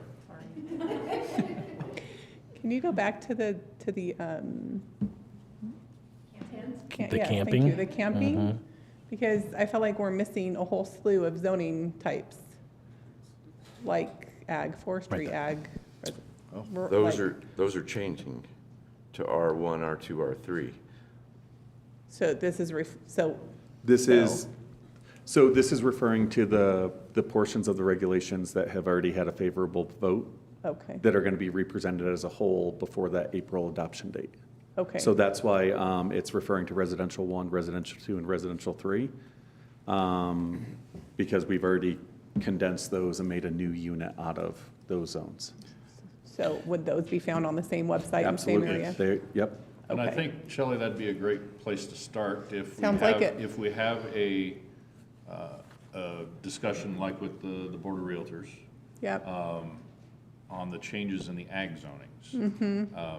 That's not even a good way to put it, It's actually, not, because yeah. all we did was group the ag zonings together. Okay. But the allowed uses and all those kind of things, none of that really changed. But again, getting back to more user-friendly, the R1, the R2, the R3, the R3 combines ag forestry and Rural farm and ranch. Ag farming and ranching. ag farm and ranch. So just getting So it it doesn't down. eliminate any of the ag rights? It does not. No. Oh, no. It actually added to the ag rights. Actually, yeah. I think that's one thing that, George Hall scared a lot of people in the west end of the county, telling them they were gonna lose their ag exemption, and they're not. Right. Nothing in the body of that changed other than to make it better by combining those zones, because you have ag forestry and ag farm and ranch. It gave ag farm and ranch a little more than it had before with the forestry. The taxing is gonna stay the same. They're not gonna lose their tax exempt. It just changed the rules. I personally ran into it when I was refinancing. Had agriculture in my title, so they wouldn't refinance me. Yes, that And we becomes ran into that a problematic. lot, right? You guys probably have more than Yep. I. So by changing these, that's one thing that did it, but we had 6 classifications of Yep. ag, and there were so many few Very little confusing. things that differentiated a couple of them. Ag So, suburban, ag estates. Yep. yeah, No difference. so to combine those was great, That's cool. and plus it added some things to it. So there's no fear of losing any ag exemptions, there's no fear of losing any thing that you've done before in the past. It actually helped most of the zones. Nothing was made non-conforming. Right. Okay, thank you. So it's just That's making very it better. helpful. Yeah. Right. Okay. And And so then is that's this why a you're missing them preliminary there. vote on this, or is this a final vote on this amendment? This section? I don't This think that was section is clear. the first time we're seeing this. Now, the Okay. Rule 1 and Rule 2 and Rule 3 we approved earlier. Okay. Which will then be approved as, with the whole thing again. In April. Okay. Yeah. Okay. Thank you very much. You bet. Do I have to do another thing? No, one is enough. One per customer. Yes, we're gonna bring you a stack. Okay, anyone else? George? I think you're mistaken what you said On? on what you just stated, me saying to people. I believe that was incorrect. Okay. I got calls from people who specifically told me that you told them those I things. talked to them, Yeah. but I did not tell So- them they were losing their ag status. Okay, thank you. Appreciate you not doing that, because there were several people pretty panicked about it. That is not what I said in any fashion. That's what they took out of it, so I appreciate you not saying that to them. As far as this deal and everything, I understand that it'd be very difficult, but would there be any way to add with your fencing statement, potentially your shrubbery and stuff like that be cut back to a lower height? Because I think some of the shrubbery is creating some of the issues just as well as the fencing. I wonder if that could be expanded into shrubbery not to reach such and such height or something or another. You know, We actually don't have any regulations on weeds, shrubs, trees, or anything, so it'd be a completely new regulation. However, some people do use those for a perimeter fence. I'm trying to help, guys. I'm Yeah, not trying to hurt. Could, maybe like a sightline comment in there, or like, I could think on it. no, that's a good point, George. Yeah, it is, because we have no regulations on that whatsoever. It's something that if you would look into. Absolutely. One of the comments I would also make on that is, thanks for bringing that forward, but the county tries really hard to not put rules and regulations into law that are virtually unenforceable. If we don't have staff who are going to have the time and the ability to go out and to look and to check on these things and to try to bring people into compliance, if it's just something we are never going to actually be able to regulate, we probably would not look at putting it into law and codifying that. But as Dan indicated, it's something we can absolutely take a look at, because you're right, we've all seen those, and they're frightening to drive around, so thank you. Okay, anyone else wish to address the board? Linda? Yes, I don't care about the fences, but I do care about when I pull up to an intersection and I can't see because of the trees and the shrubs. So when my husband was alive on County Road 84, that was there a lot. Chainsaw, he took those down, and that was for public safety. And who governs that? Yeah, excuse me, no one. We do, our road crews do trim trees in different places throughout the county when they're impeding like that. if they know about them, if they see them, which they should see them all, because And they're if on all they're them in our roads. right. And if they're in our right-of-way. If they're on private property or BLM or something like that, we can't touch them. It has to be those individuals or the federal government. Well, they're still in front of the fence, they're on the county road, So they're in the on the right-of-way. other side of the ditch, so he Yeah, caught him so down. things like that, if just a note And he to also our, hauled the mattresses off. to our road and bridge, we'll appreciate that. Mick was a good guy. Because we do find a lot of mattresses and TVs, and that's why we're trying to do the cleanups, as Mr. Croce mentioned earlier. But, notes about those things to our road and bridge department, even to us, we can pass to the road and bridge department if they miss some of those. But they do try to get out and trim those yearly in different places Is there all over. somebody we can call? Is it the road department? The road and bridge department, yes. Okay. Yep. All right. Yep, thank you. Yep, thank you. Okay, last call. Anyone else? Okay, I'll close this public hearing. Mr. Chair, I have a motion. Okay, I move to approve this request to amend the Fremont County zoning regulations, Chapter 3, General Regulations, proposing new regulations and revising existing regulations with a new format. Second. Pending, I'm sorry, this is one of those, pending a start date of April following final approval. and now you can. Second. Yeah, okay. It's been moved and seconded to approve the amendment request for Fremont County Zone Regulations, Chapter Number 3, General Regulations. Any further discussion? Pauses are not allowed during a motion. Sorry, I'll do better, Roll call, please. maybe. Commissioner Bell. Aye. Commissioner Grantham. Aye. Commissioner McFall. Aye. Motion carries. Okay, we move on to the next one, which is a request for amendment to the Fremont County zoning regulations, adding a new chapter, Chapter 6, review procedures, proposing a new procedure, and revising existing procedures with the new format. Again, I'm going to open this public hearing, and we'll turn it over to Mr. Victoria. All right, hello, everyone. We are on Chapter 6, Review Procedures. As Commissioner McFall said, we have taken the review procedures from various chapters of the Fremont County zoning resolution and compiled the procedures all in one location. Staff has added charts, application flow diagrams, new regulations, revised existing regulations, and removed some regulations. We've also changed the format to match the proposed new format of the regulations. Strike-throughs will show what's been removed. Yellow is highlights. The proposed rewrite would have a formal adoption date in April. If any substantial changes are to be made, it will be brought back to this commission. And the Planning Commission had recommended approval with adding some verbiage on section 6.4.2, which is highlighted. So this one, as I said, in the current zoning resolution, we had procedures in every chapter, but the review procedures are pretty much the same. So we took all of the review procedures and compiled them all in one location. So we have charts and graphs and flow diagrams and so let's see, Tony, can you scroll down as I'm talking just to let people know what they're seeing? So we've compiled all of the current data all in one location for people to see for administrative approvals, mailings, Board of Zoning Adjustment approvals, Planning Commission recommendations. So we have a kind of easy to navigate system now, or hopefully a lot easier than current.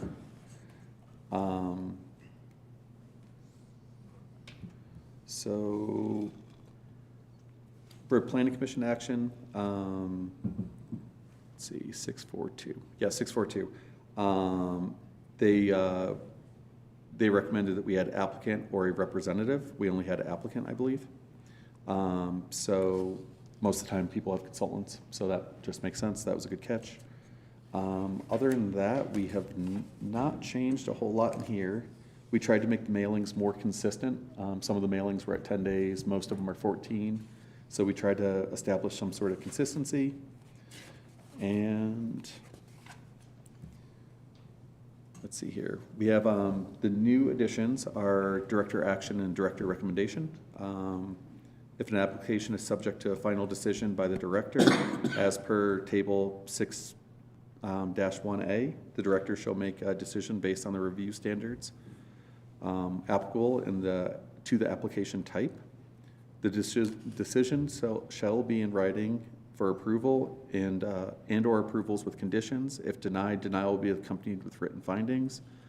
And then director recommendation, if the application is subject to a final decision by another decision-making body, the director shall prepare a written staff report accompanied by the application and exhibits and recommendations of approval or denial, which is a current practice, but we didn't have it in writing.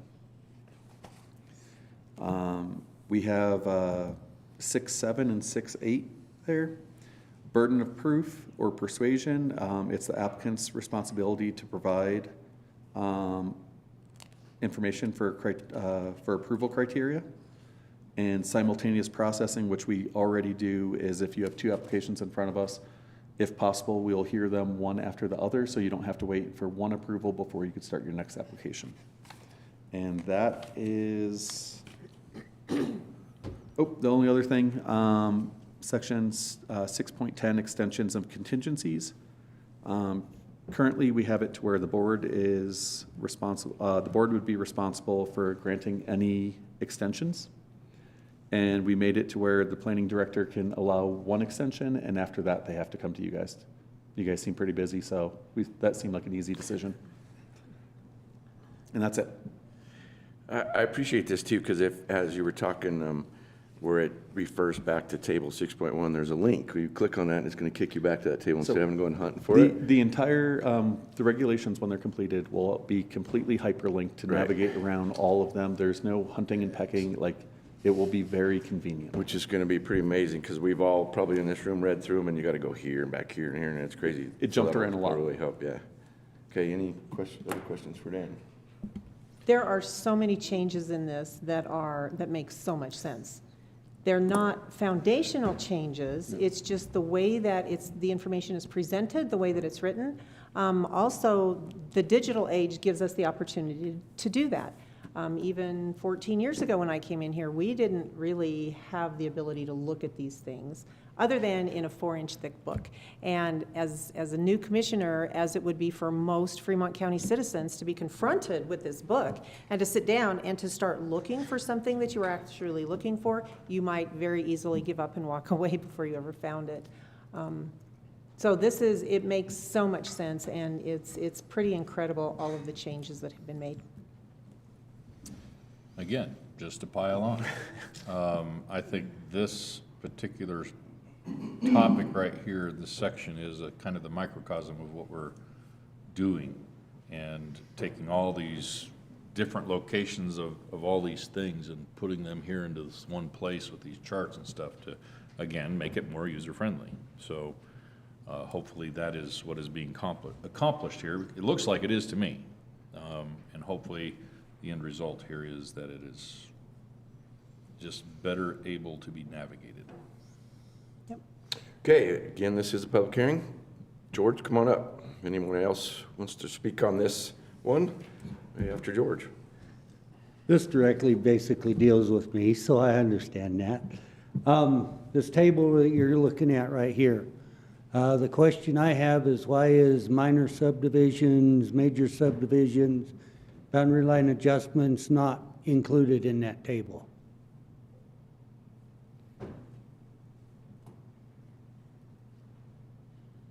It's apparently That's a good question. All right, George, you get the trophy for the day. Yeah. We got major modifications to CUPs, CUPs, SRUs. I'm looking for something that we can use for a trophy. Do you want to step up to the microphone, miss? Danielle from Planning Department. Daniela Diamic, how are you guys? This is the zoning regulations, not the subdivision regulations, so you won't see those until we start working on them. Okay. There you go. There you go, sir. It was just a question. Well, it was I a mean, you great got the question. None of us had the CUPs answer. and temporary uses and everything else there. It was kind of like, hey, what about this? George, that's why we had the smart person in the room. I want to bring your attention to 6.4.1.2, more particularly section C.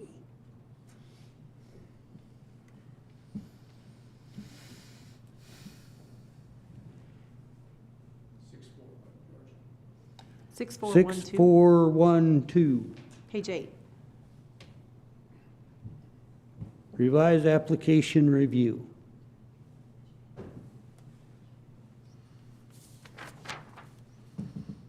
And in there, it is saying that you guys, the department can actually require us to give additional fees if they don't seem that everything has been answered.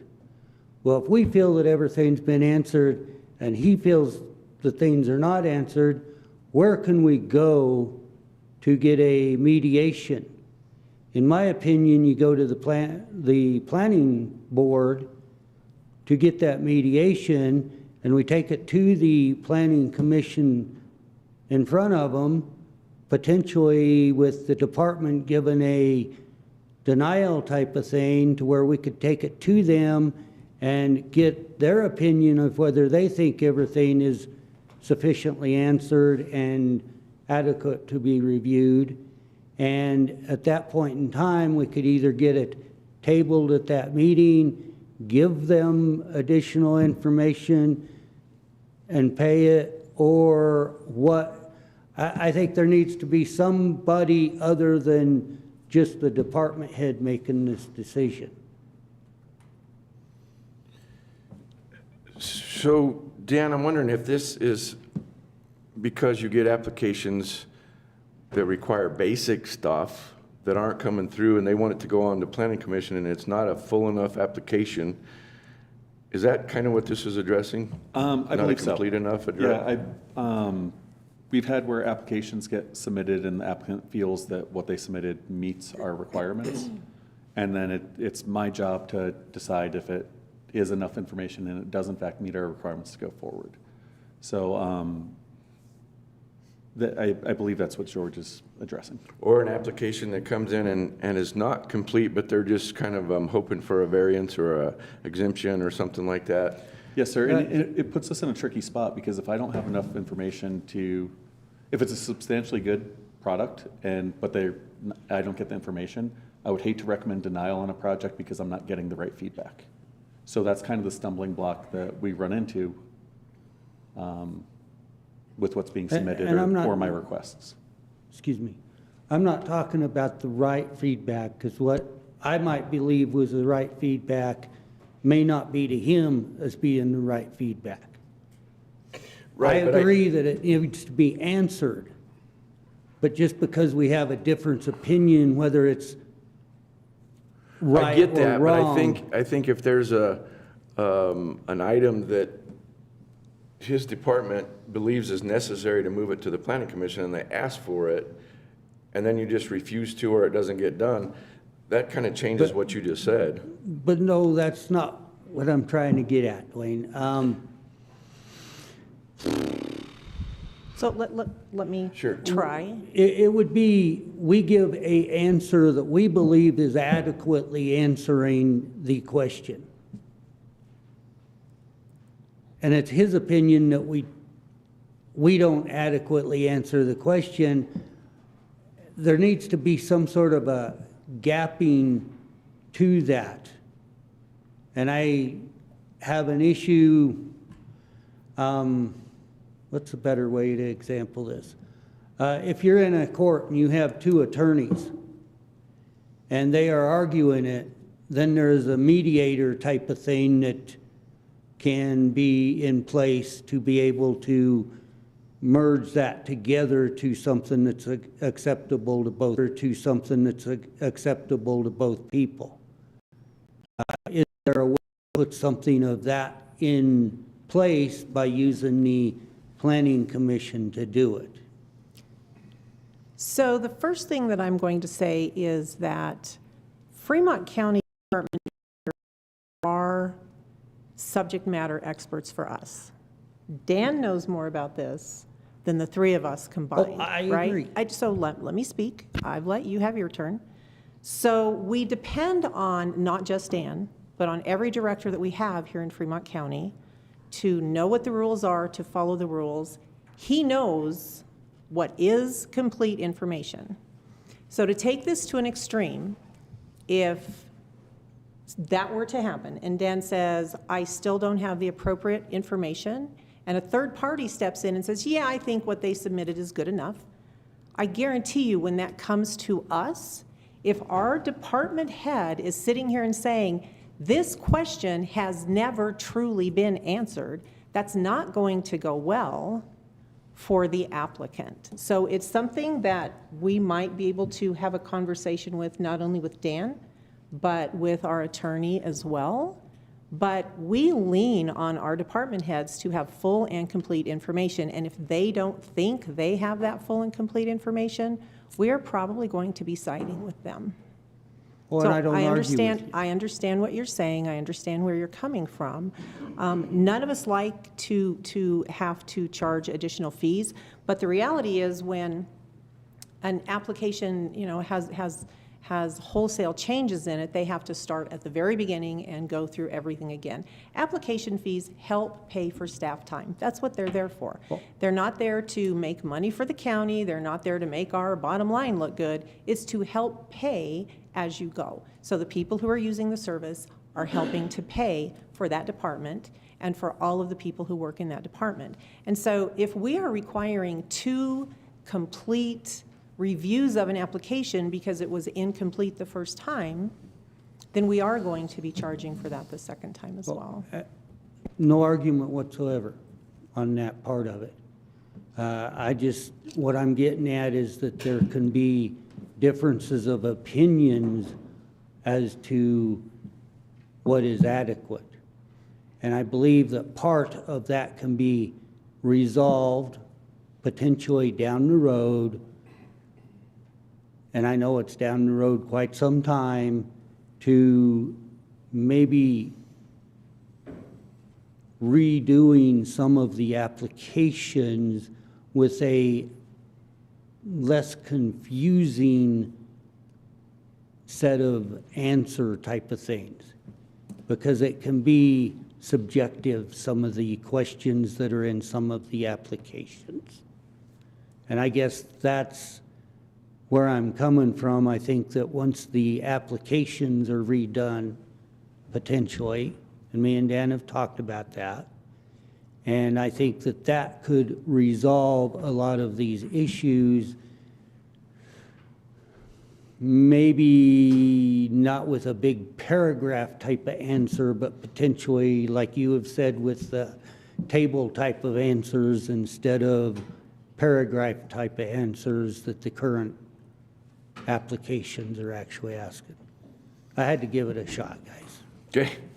Thanks, George. I think that's one thing too. The applications have changed over the last just 6 or 7 years. I mean, they went from 3 hard copies and 120 pages down to something. So it is always good to keep looking at those applications and simplify them, make them easier, make them more friendly. So we'll keep watching at that. Anyone else have any comments on Chapter 6 who would like to address the board?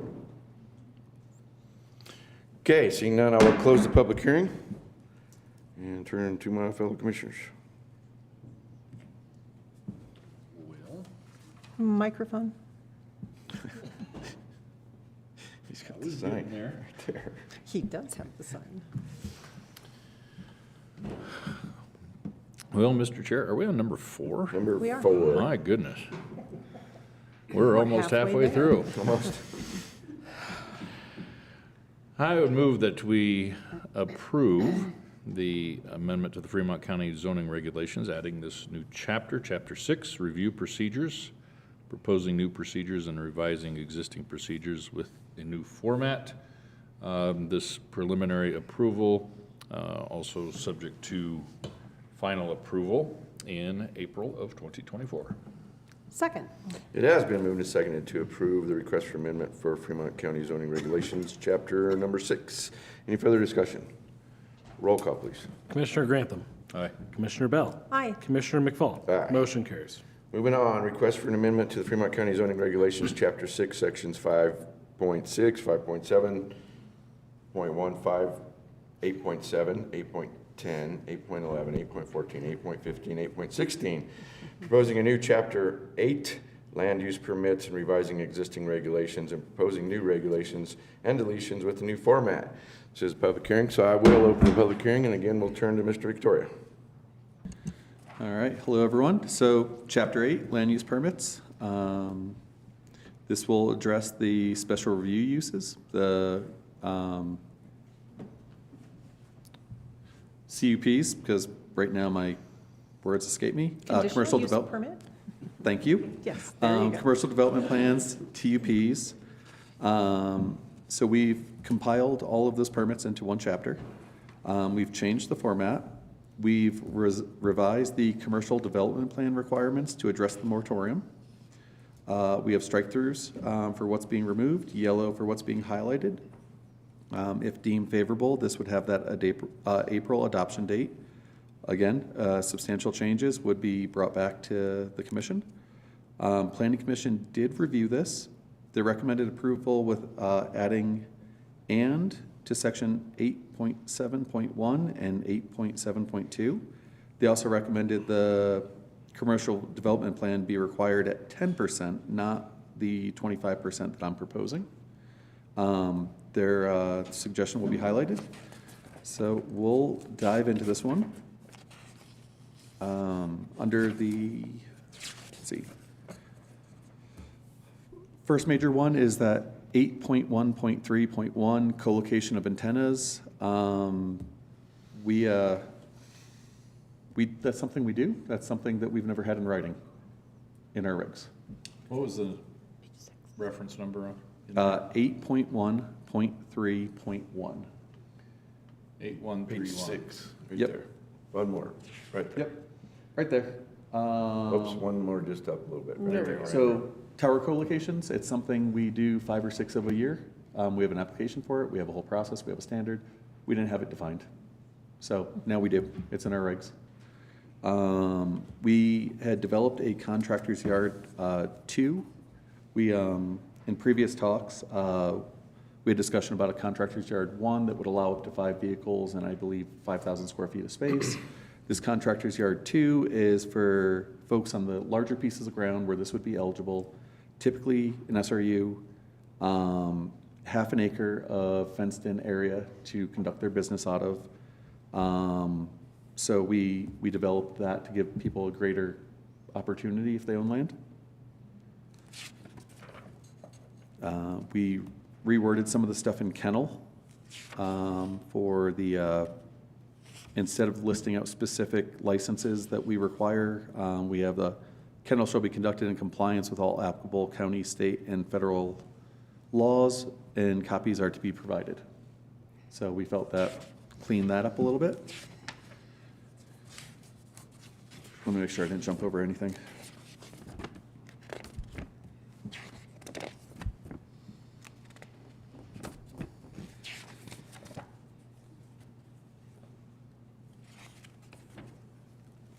One second here.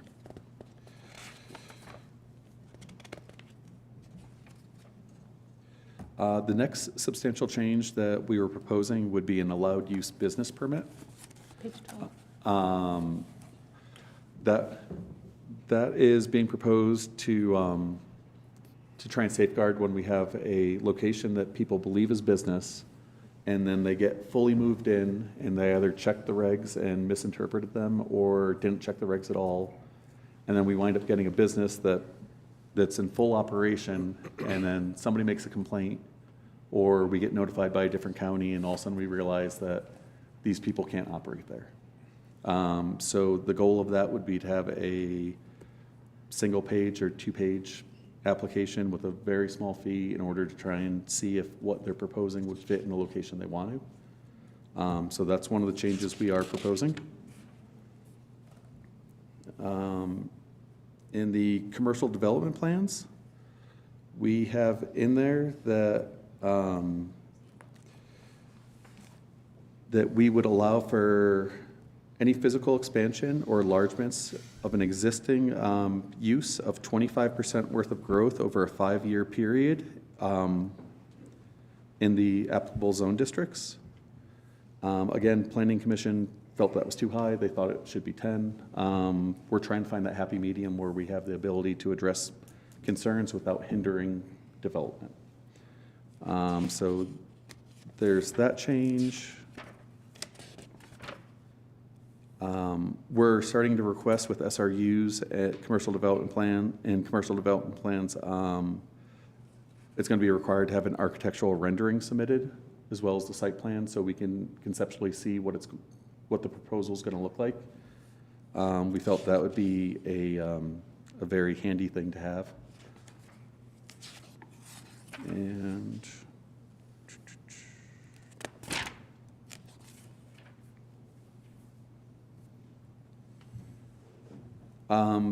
right now, we allow for minor modifications to SRUs and CUPs and major modifications. The kind of unfortunate thing is a minor mod right now doesn't allow for any change to your site plan. Any change to your site plan would basically trigger a major modification and a complete new application process.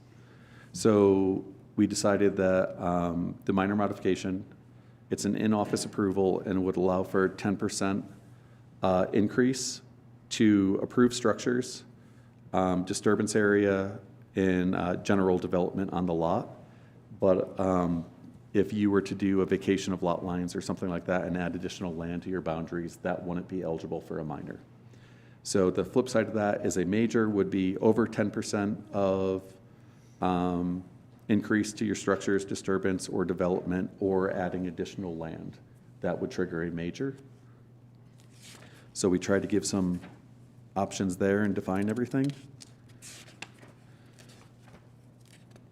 And you'll see a lot of stuff has been struck through, but that's because since each one of these things were kind of listed individually in their originating locations, it only needs to be listed once. So a lot of the strike throughs isn't because we're allowing everything to happen. It just needs to be listed once. We've extended the time frame for TUPs to be submitted to 45 days rather than 20, with a 14-day comment period from other departments. It doesn't give folks a lot of time to get their application approved if what they're submitting isn't sufficient. So we've extended the time frame for TUPs to 45 days prior to the event.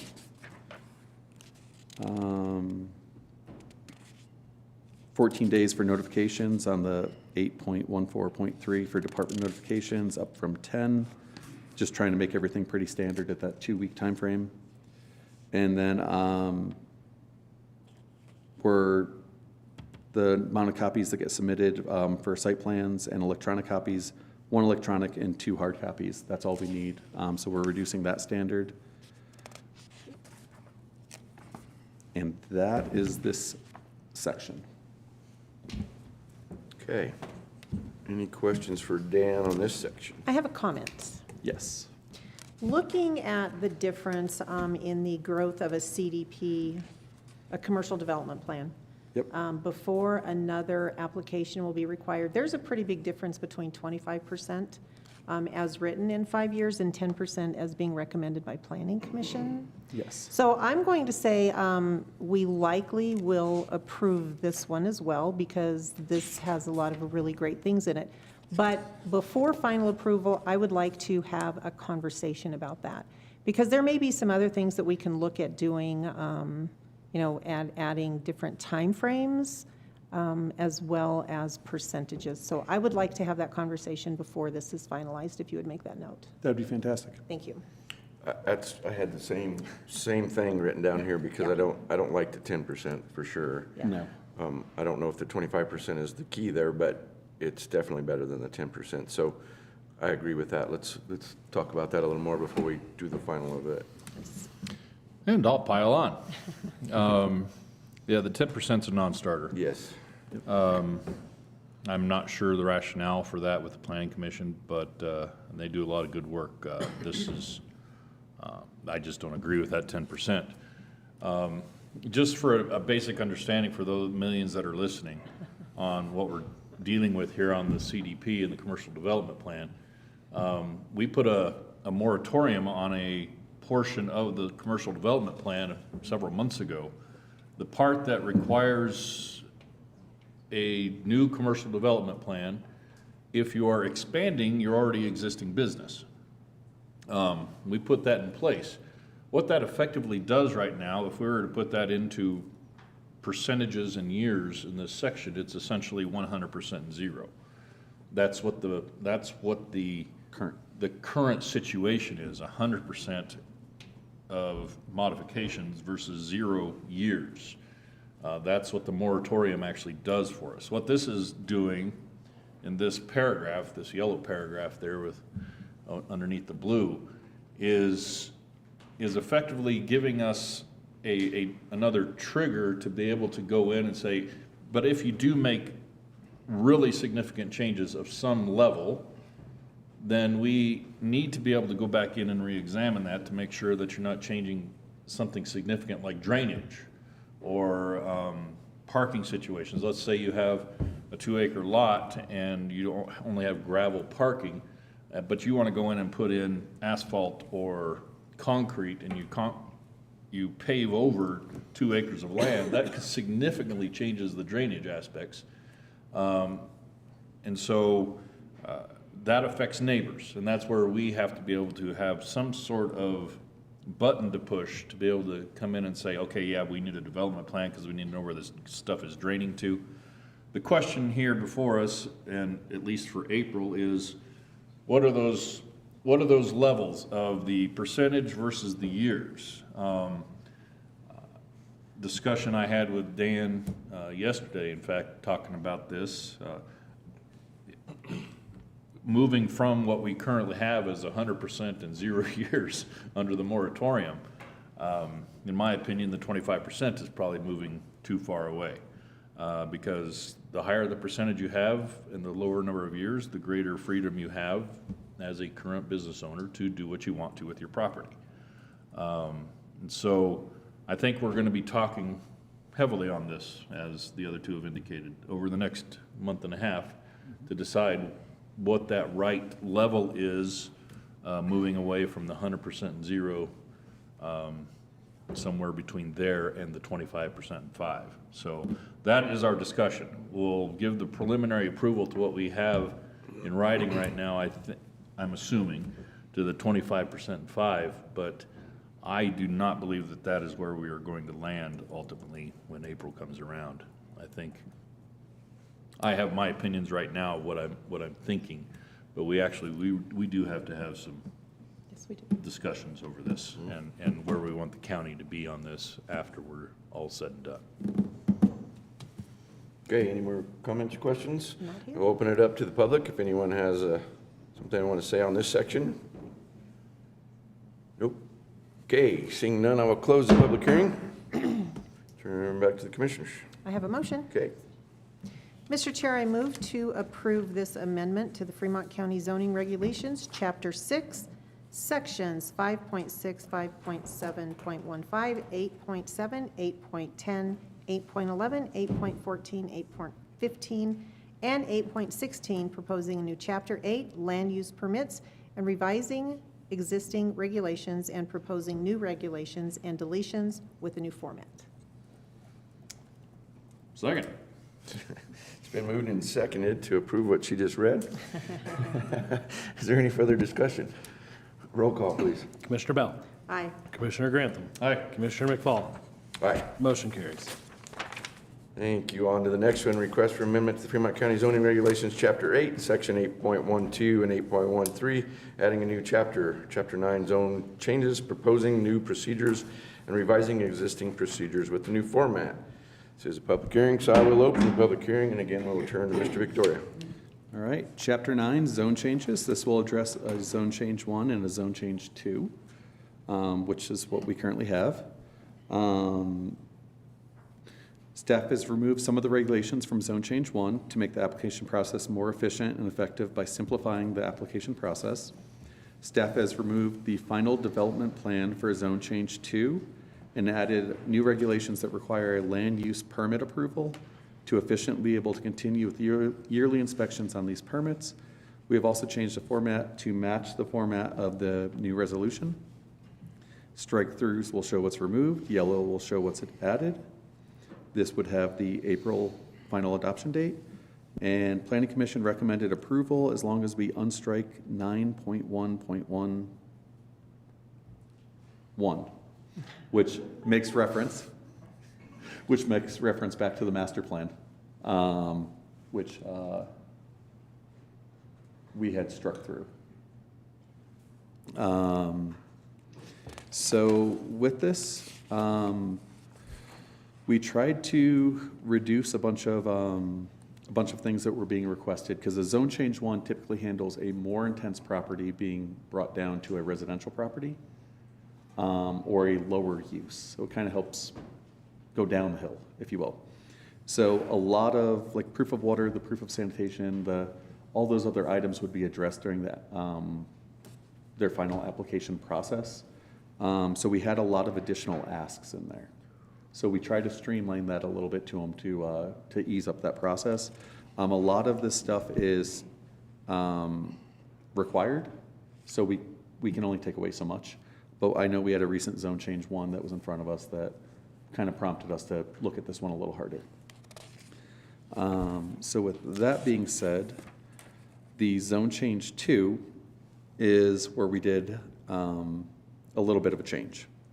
So the zone change 2 with a final designation, final development plan. I'm going to consistently screw that up because I have been right along. So the final development plan. With a zone change 2, it's the only place where we ever reference a final development plan, and the final development plan follows the guidelines of an SRU or CDP. So it follows a different application that we already use. So rather than doing a zone change 2 with a final development plan, we're going to do a zone change 2 with the appropriate land use permit that use falls under. It just makes more sense to us. It's one application. It'll be viewed as one application. It's not making things any harder for the applicant. And then, so that's the major change that we're making to the zone change 2. And then, other than that, that's the only change that we're doing. So rather than referencing a zone change 2 with final development plan, it will be a zone change 2 with land use application, and it would be the appropriate application as deemed by us. Okay, which cleans it up again. I mean, it makes it much easier. Yeah. It seems to. One time instead of 2 different applications. Yes, sir. Okay, any questions or comments? I would just note that there are a couple of references here to the master plan online and hyperlinks. That hyperlink will need to be changed to reflect our new domain. .gov. .gov instead of the .com.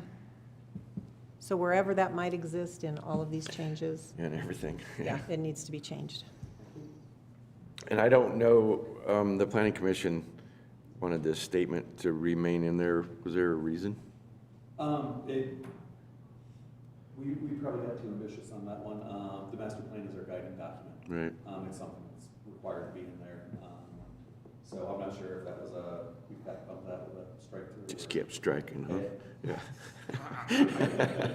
I can't really. Sorry, I can't. Overlooking your eyes. I can't. Yeah, I can't really say at what time of day that might have been struck through, but good intentions, they caught it. So that's great. So I think that, that should be unstricken. Is that the word? We've already kind of done that. Okay. Okay. Anything else from you? No. Okay, this is public hearing. Anybody want to address this section? Now's the time. Seeing none, I will close the public hearing and turn back to the commissioners.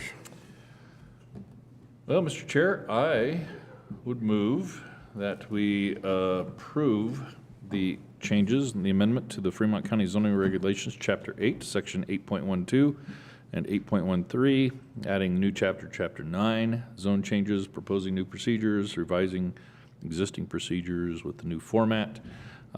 This preliminary approval, subject to the final approval in April of '24. Second. It has been moved and seconded to approve the amendments to Chapter 8 and those sections referenced. Any further discussion? Roll call, please. Commissioner Grantham. Aye. Commissioner Bell. Aye. Commissioner McFall. Aye. Motion carries. Item number 7, request amendment to the Fremont County zoning regulations, adding a new Chapter 10, drainage plan and report to match the updated subdivision draining plan and report. This is a public hearing, so I will open the public hearing, and again, we will turn to Mr. Victoria. Hello, everyone. So Chapter 10, Drainage Plan Report.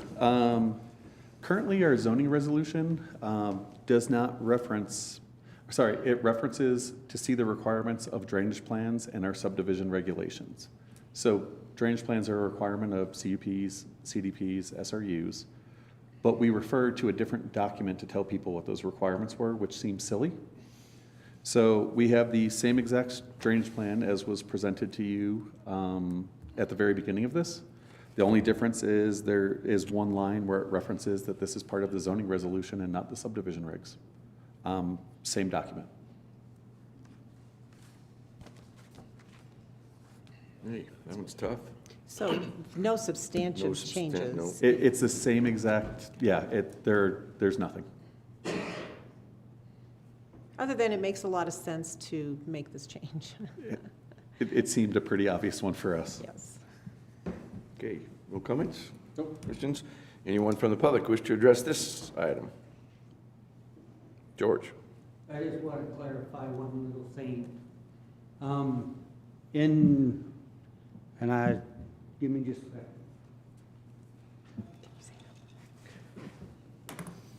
second. 10.4. That way we're looking at the same thing and everything.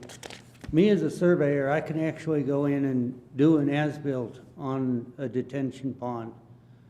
I still don't believe, and might be wrong, but I do not believe that my licensing as a surveyor would allow me to make a statement that it was adequate for drainage. And it deals more with the liability of the license and limitations that can be done as a surveyor compared to being an engineer. It's on down a little bit more. See, I could do an as-built on it, but I'm not sure that I can sign it as a surveyor saying that it is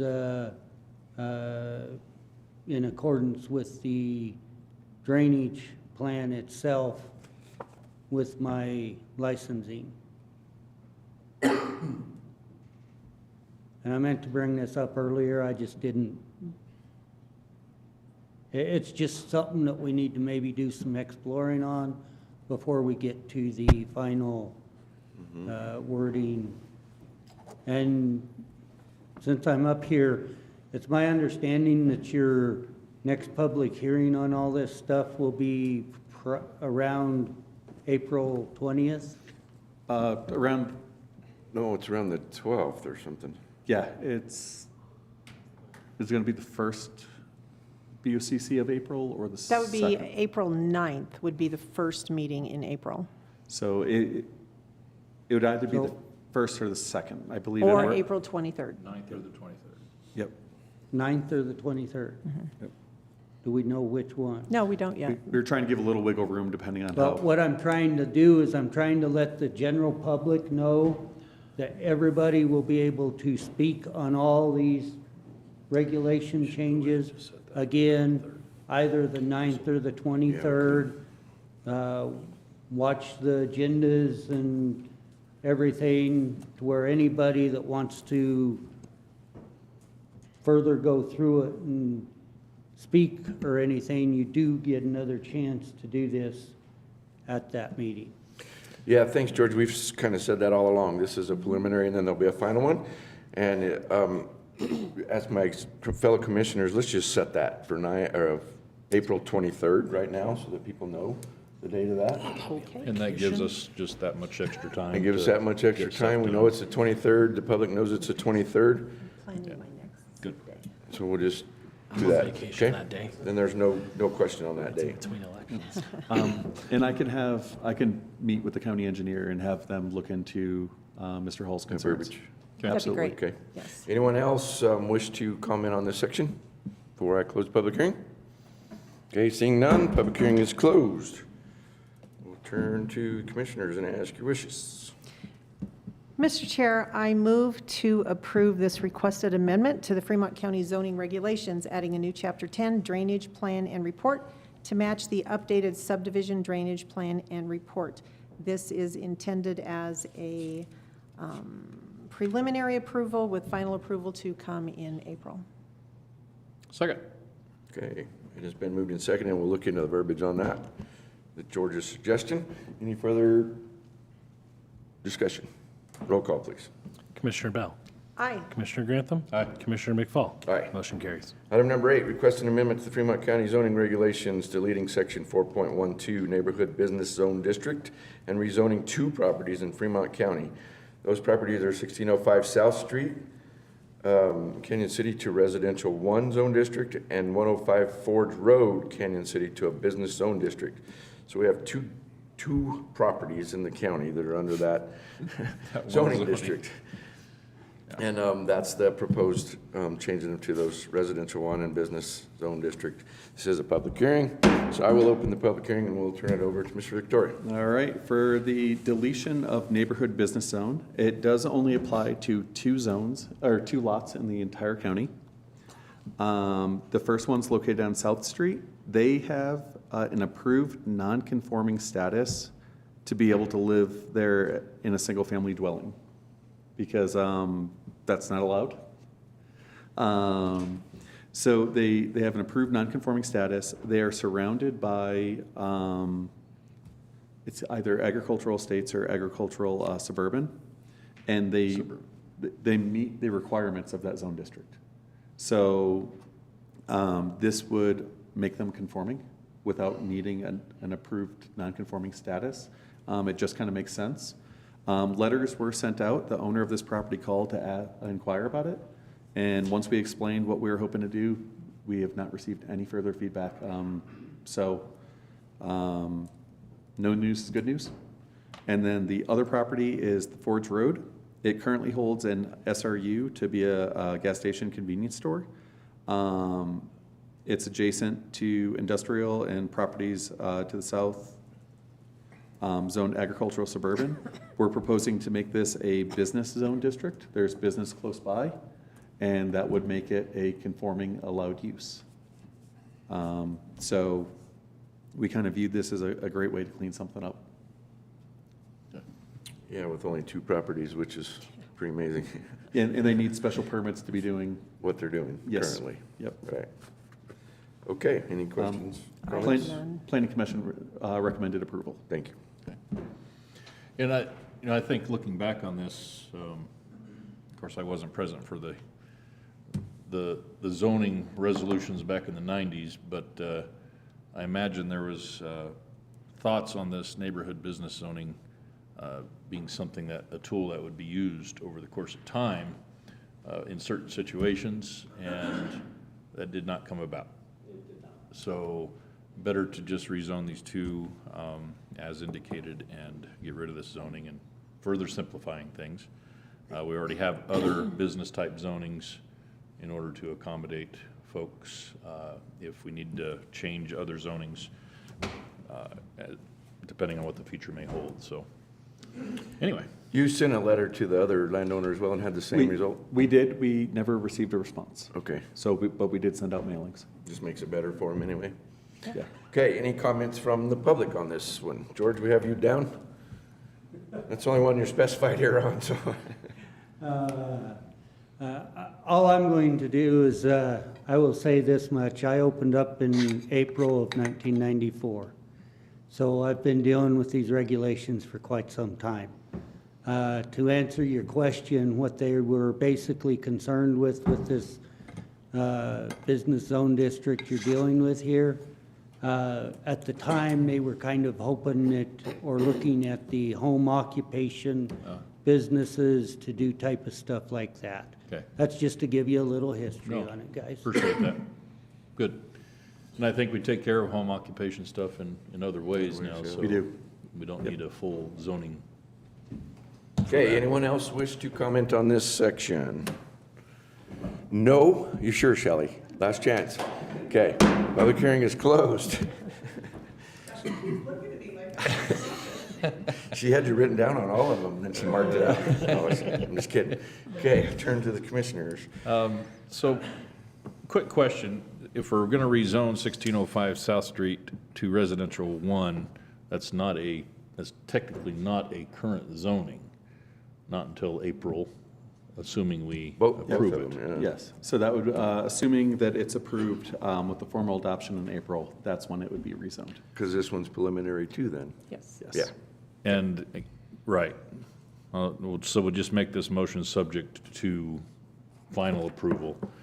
Although, of course, 105 Forge, we do have a business zone district, so that could take effect, but shall we just put this all off until April, is my question for the legal man.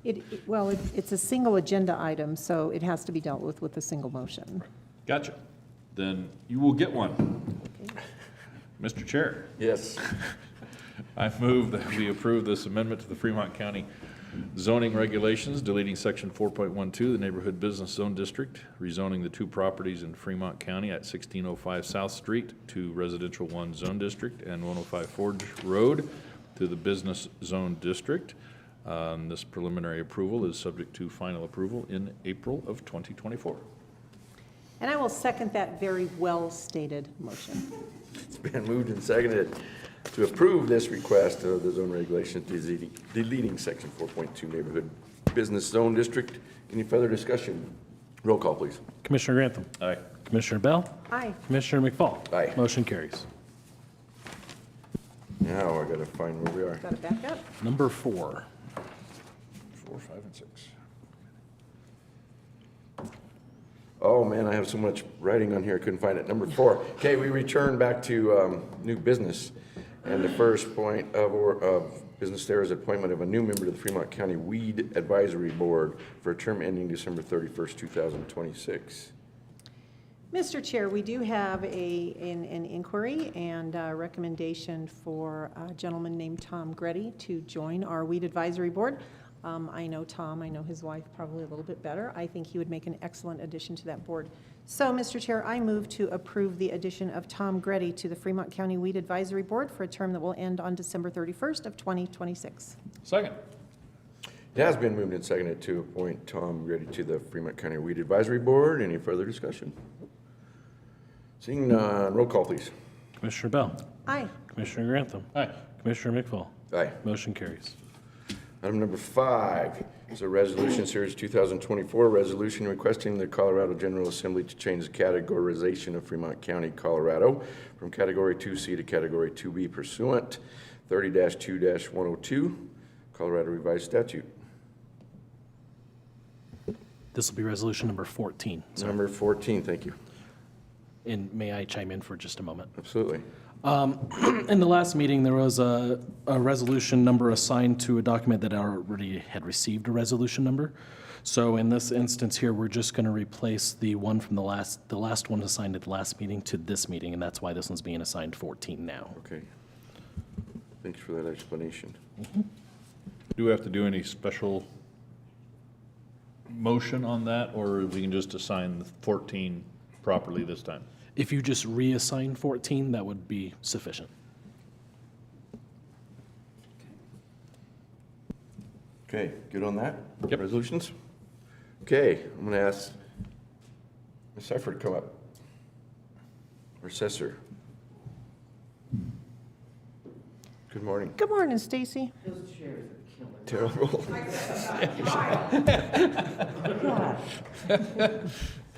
Dying. Oh, man, these were not made for old people, you know, they just. Whew. Yeah, how are your hips doing? No. Focus. Focus, Stacy. I'm busy. Come on now. I'm busy. Okay, this resolution is in regard to changing the classification of the county from a 2C to a 2B. And what that entails is, what everybody's concerned about is his increase in wages for elected officials. It's a 10% increase based on size, population, number of factors, which personally I believe we should be a 2A, but I'm not going to argue that point. With the amount of new legislation, new regulation, new reporting that's come down on the other offices in this county, my office, Justin's office, Randy has been buried, you know, just It's horrendous, the amount of work that's coming down from the state, and I don't see that ending. I see it increasing. Looking at that, you know, and we brought this to you guys. The other elected officials in the county brought this to you for review on whether you thought that the increased workload and the increased responsibility should increase us to a 2B status, and we all agreed. And that's why we're here today. I know that in my office, for me personally, I'm looking to add probably 30 to 40% increase in my personal workload as the assessor from the legislation that's coming down from the state. It's just extremely difficult to stay caught up. You know, and Dwayne made a comment yesterday about, you know, money's not going to make that any better. And it makes it a lot more palatable, I can tell you that.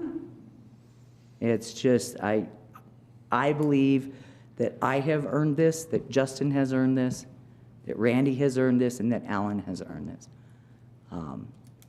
We do have to take everybody down that road with us. We can't separate out any office, any elected official. We all go as one. So we all need to go. We kind of had the conversation yesterday too, Stacey. On Thursday and Friday, we went through the legislation, as we mentioned earlier, and there were 4 bills at least in this section that are going to affect the assessor's office, and most of them negatively because of what they're doing. Bless you. And it's not going to stop because we're 100 bills more now this year, right at this point, than we were last year, and they've still got however many days left. So, I mean, you're right we on have the a special increase. task force now, Dwayne, that's Yeah. going to look into property tax. I can't wait. What kind of? And property tax included with that, yeah. Yeah. That task force, I mean, it is so messed up that we're not even sure what's going to happen next year with property taxes. So, Yeah, we'll see what kind of convoluted things they can come up with this time. and what the damages are from the last one yet. We still Yeah. don't know that either. We don't know. So. Okay, commissioners? You? I do. Yes. Okay. Go. You know, it's one of those difficult things for us to have to do. Just a little history on this. This used to be completely within the legislature's purview to make changes. It still kind of is, but now there's a certain element that the counties are able to help make those decisions as far as making those adjustments. Because things change, times change, and legislation changes the job. And circumstances changes the county and makes it necessary to move across categories. And we're at that point where we need to, it's a slight adjustment relative to the fact that these changes were made available. We were put into 2C back in 2016. Correct. And circumstances have altered enough for especially the assessor's office, the clerk's office, sheriff's office, and that's legislatively. Things have changed for those 3 offices. For the coroner's office, things, you only have to read the headlines for the last few months to understand. We hope that never happens again. And Yeah. that and the fact that our assessor has, or not our coroner, in addition to that, there's the normal course of business, so-called, with his office, is substantially higher than similar-sized counties. And that's without events like Penrose. So, thank you for the presentation. Thank you for bringing this to us, and that's all. I would just like to make a clarification that state statute has a really good thing in it, that elected officials are unable to change their own current salaries. This would not be an immediate change if it's approved here today, if it's approved and passes through the legislature, if the governor signs off on it, which is anticipated that those things would happen. This change would be effective next January when a new Board of Commissioners is seated. So it would change those two commissioners' positions. It stays on the same basis we are now. Yes. You If- have to be reelected again to Yes. get into the new salary range. Excuse me. So the other elected officials would be unable to receive this salary increase until January of 2027. So I Correct. just want to make that clear. Okay, entertain a motion. Resolution number 14. Well, Mr. Chair, I would move to approve resolution number 14, series of 2024. The resolution requesting the Colorado General Assembly to change the categorization of Fremont County, Colorado from Category 2C to Category 2B pursuant to the CRS 30-2-102. Second. Has been moved and seconded to approve resolution number 14, series of 2024. Commissioner Grantham just stated what that is. Is there any further discussion? Roll call, please. Commissioner Grantham. Aye. Commissioner Bell. Aye. Commissioner McFall. Aye. Motion carries. Moving on to item number 6, read resolution number 15, series of 2024. Resolution recognizing Fremont County's limited resources and prioritizing Fremont County citizens. We have a resolution written for this, and I will ask Commissioner Bell to please read the resolution. Yes, thank you. Mr. Chair, this will be resolution number 15, series of 2024, a resolution recognizing Fremont County's limited resources and prioritizing Fremont County citizens. Whereas the Board of County Commissioners of Fremont County, Colorado is concerned with the potential impacts of millions of immigrants illegally crossing into our nation's southern border and then flowing into Colorado's Denver metro area, potentially spilling over into smaller, more rural Colorado counties. And whereas Denver counts the highest number of illegal aliens per capita of any large city in the nation, and the mayor of Denver on January 31st of 2024 stated, "This is both a humanitarian crisis for the individuals that are arriving, and it is a fiscal crisis for the cities that are serving. These two crises are coming to a head right now." And whereas Fremont County, which offers abundant sunshine and wide open spaces, lacks the human services, public health, law enforcement, and housing resources and infrastructure to address the impacts of any measurable influx of migrants who enter our nation illegally. And whereas in fiscal year 2023, United States Customs and Border Protection reported more than 3.2 million migrant encounters nationwide. And whereas by July 23rd, the United States Customs and Border Protection reported that it experienced more than 7 million encounters with migrants crossing the border since January of 2021, a number nearly 20% higher than the total population of Colorado. And whereas the Border Patrol processed more migrants who entered the United States illegally in December 2023 than in any other month in the agency's history. And whereas the executive branch of the United States has a constitutional duty to enforce federal laws protecting the states and citizens, including the immigration laws that are currently in place.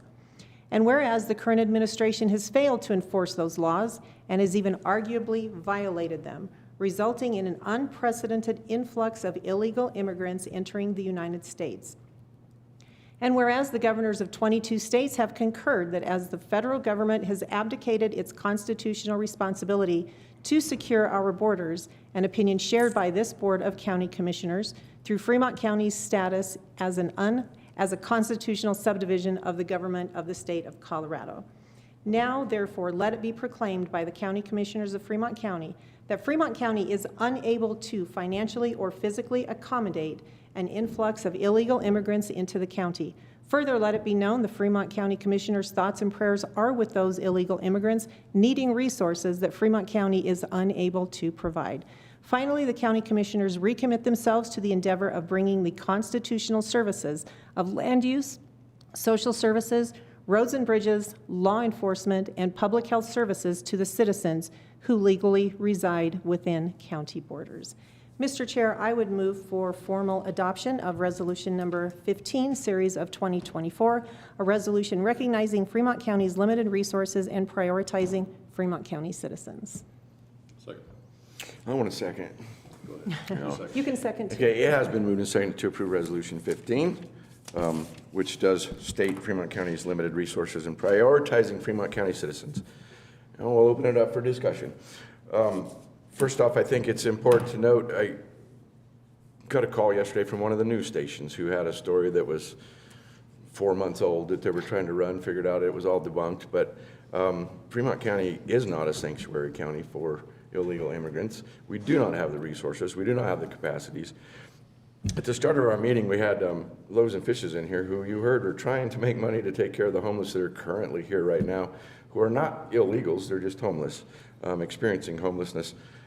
So it's pretty important. I would, I guess, like to caution nonprofits to think about when you're thinking about helping some of these people, and if you bring them to this community, it doesn't just affect you, it affects the whole community. So be very cautious on what you're doing. And I think we can't speak for Canyon City nor Florence. However, I talked to the mayor of Florence this morning. A lot of people have heard what the mayor of Canyon City said yesterday, that Canyon City is not a sanctuary city.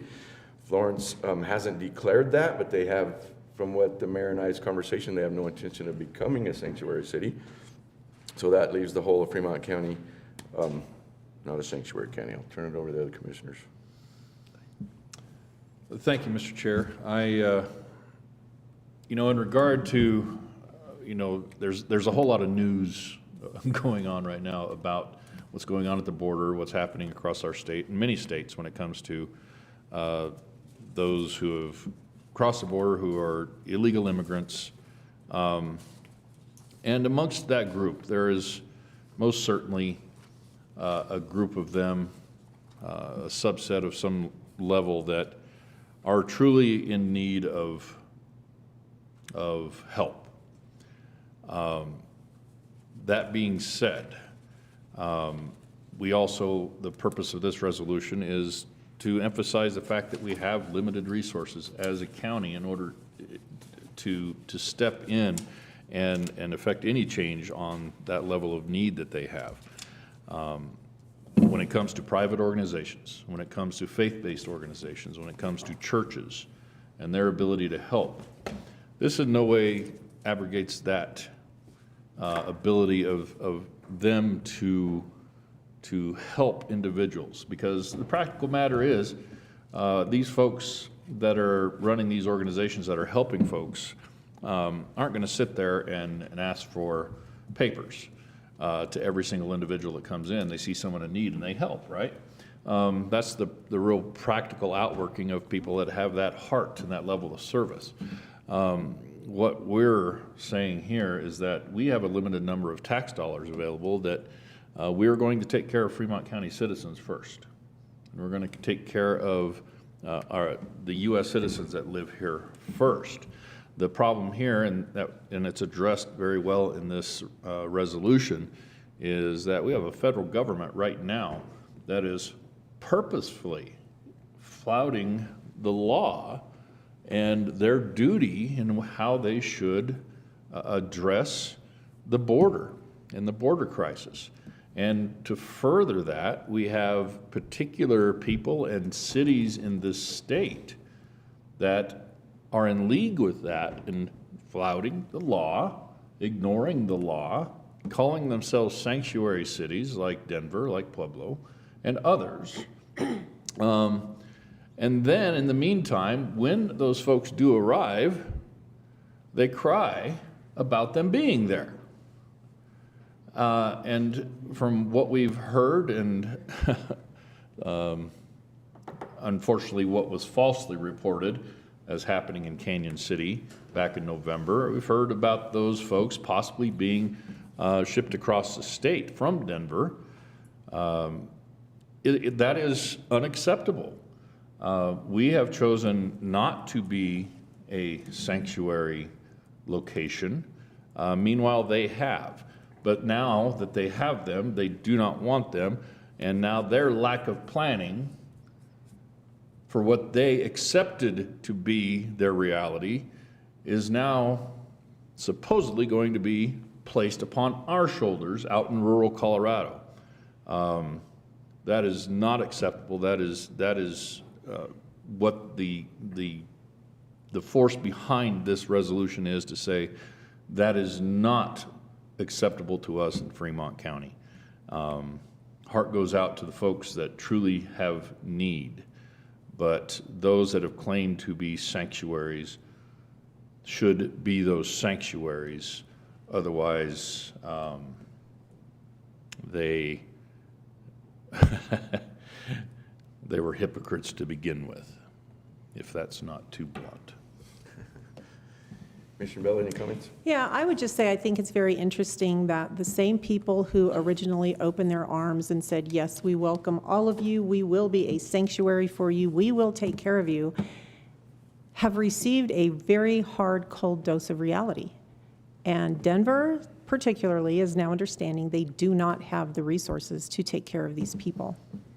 They're finally admitting it, they're finally understanding it, and in an effort to stem that tide from beginning, we are taking this stance today to say we do not have those resources. We know that we do not. Our homeless advocates, all of those who work for the homeless population here in Fremont County, they are also stretched very, very thin. They're doing a great job with the homeless folks that we have. We certainly do not need an additional influx of those people into Fremont County. So our choice today is to continue to support and to prioritize citizens who are in Fremont County already, who legally live here, and I feel very good about the stand that we are taking today. Thank you. Roll call, please. Commissioner Bell. Aye. Commissioner Grantham. Aye. Commissioner McFall. Aye. Motion carries. With no more business before us, we are adjourned.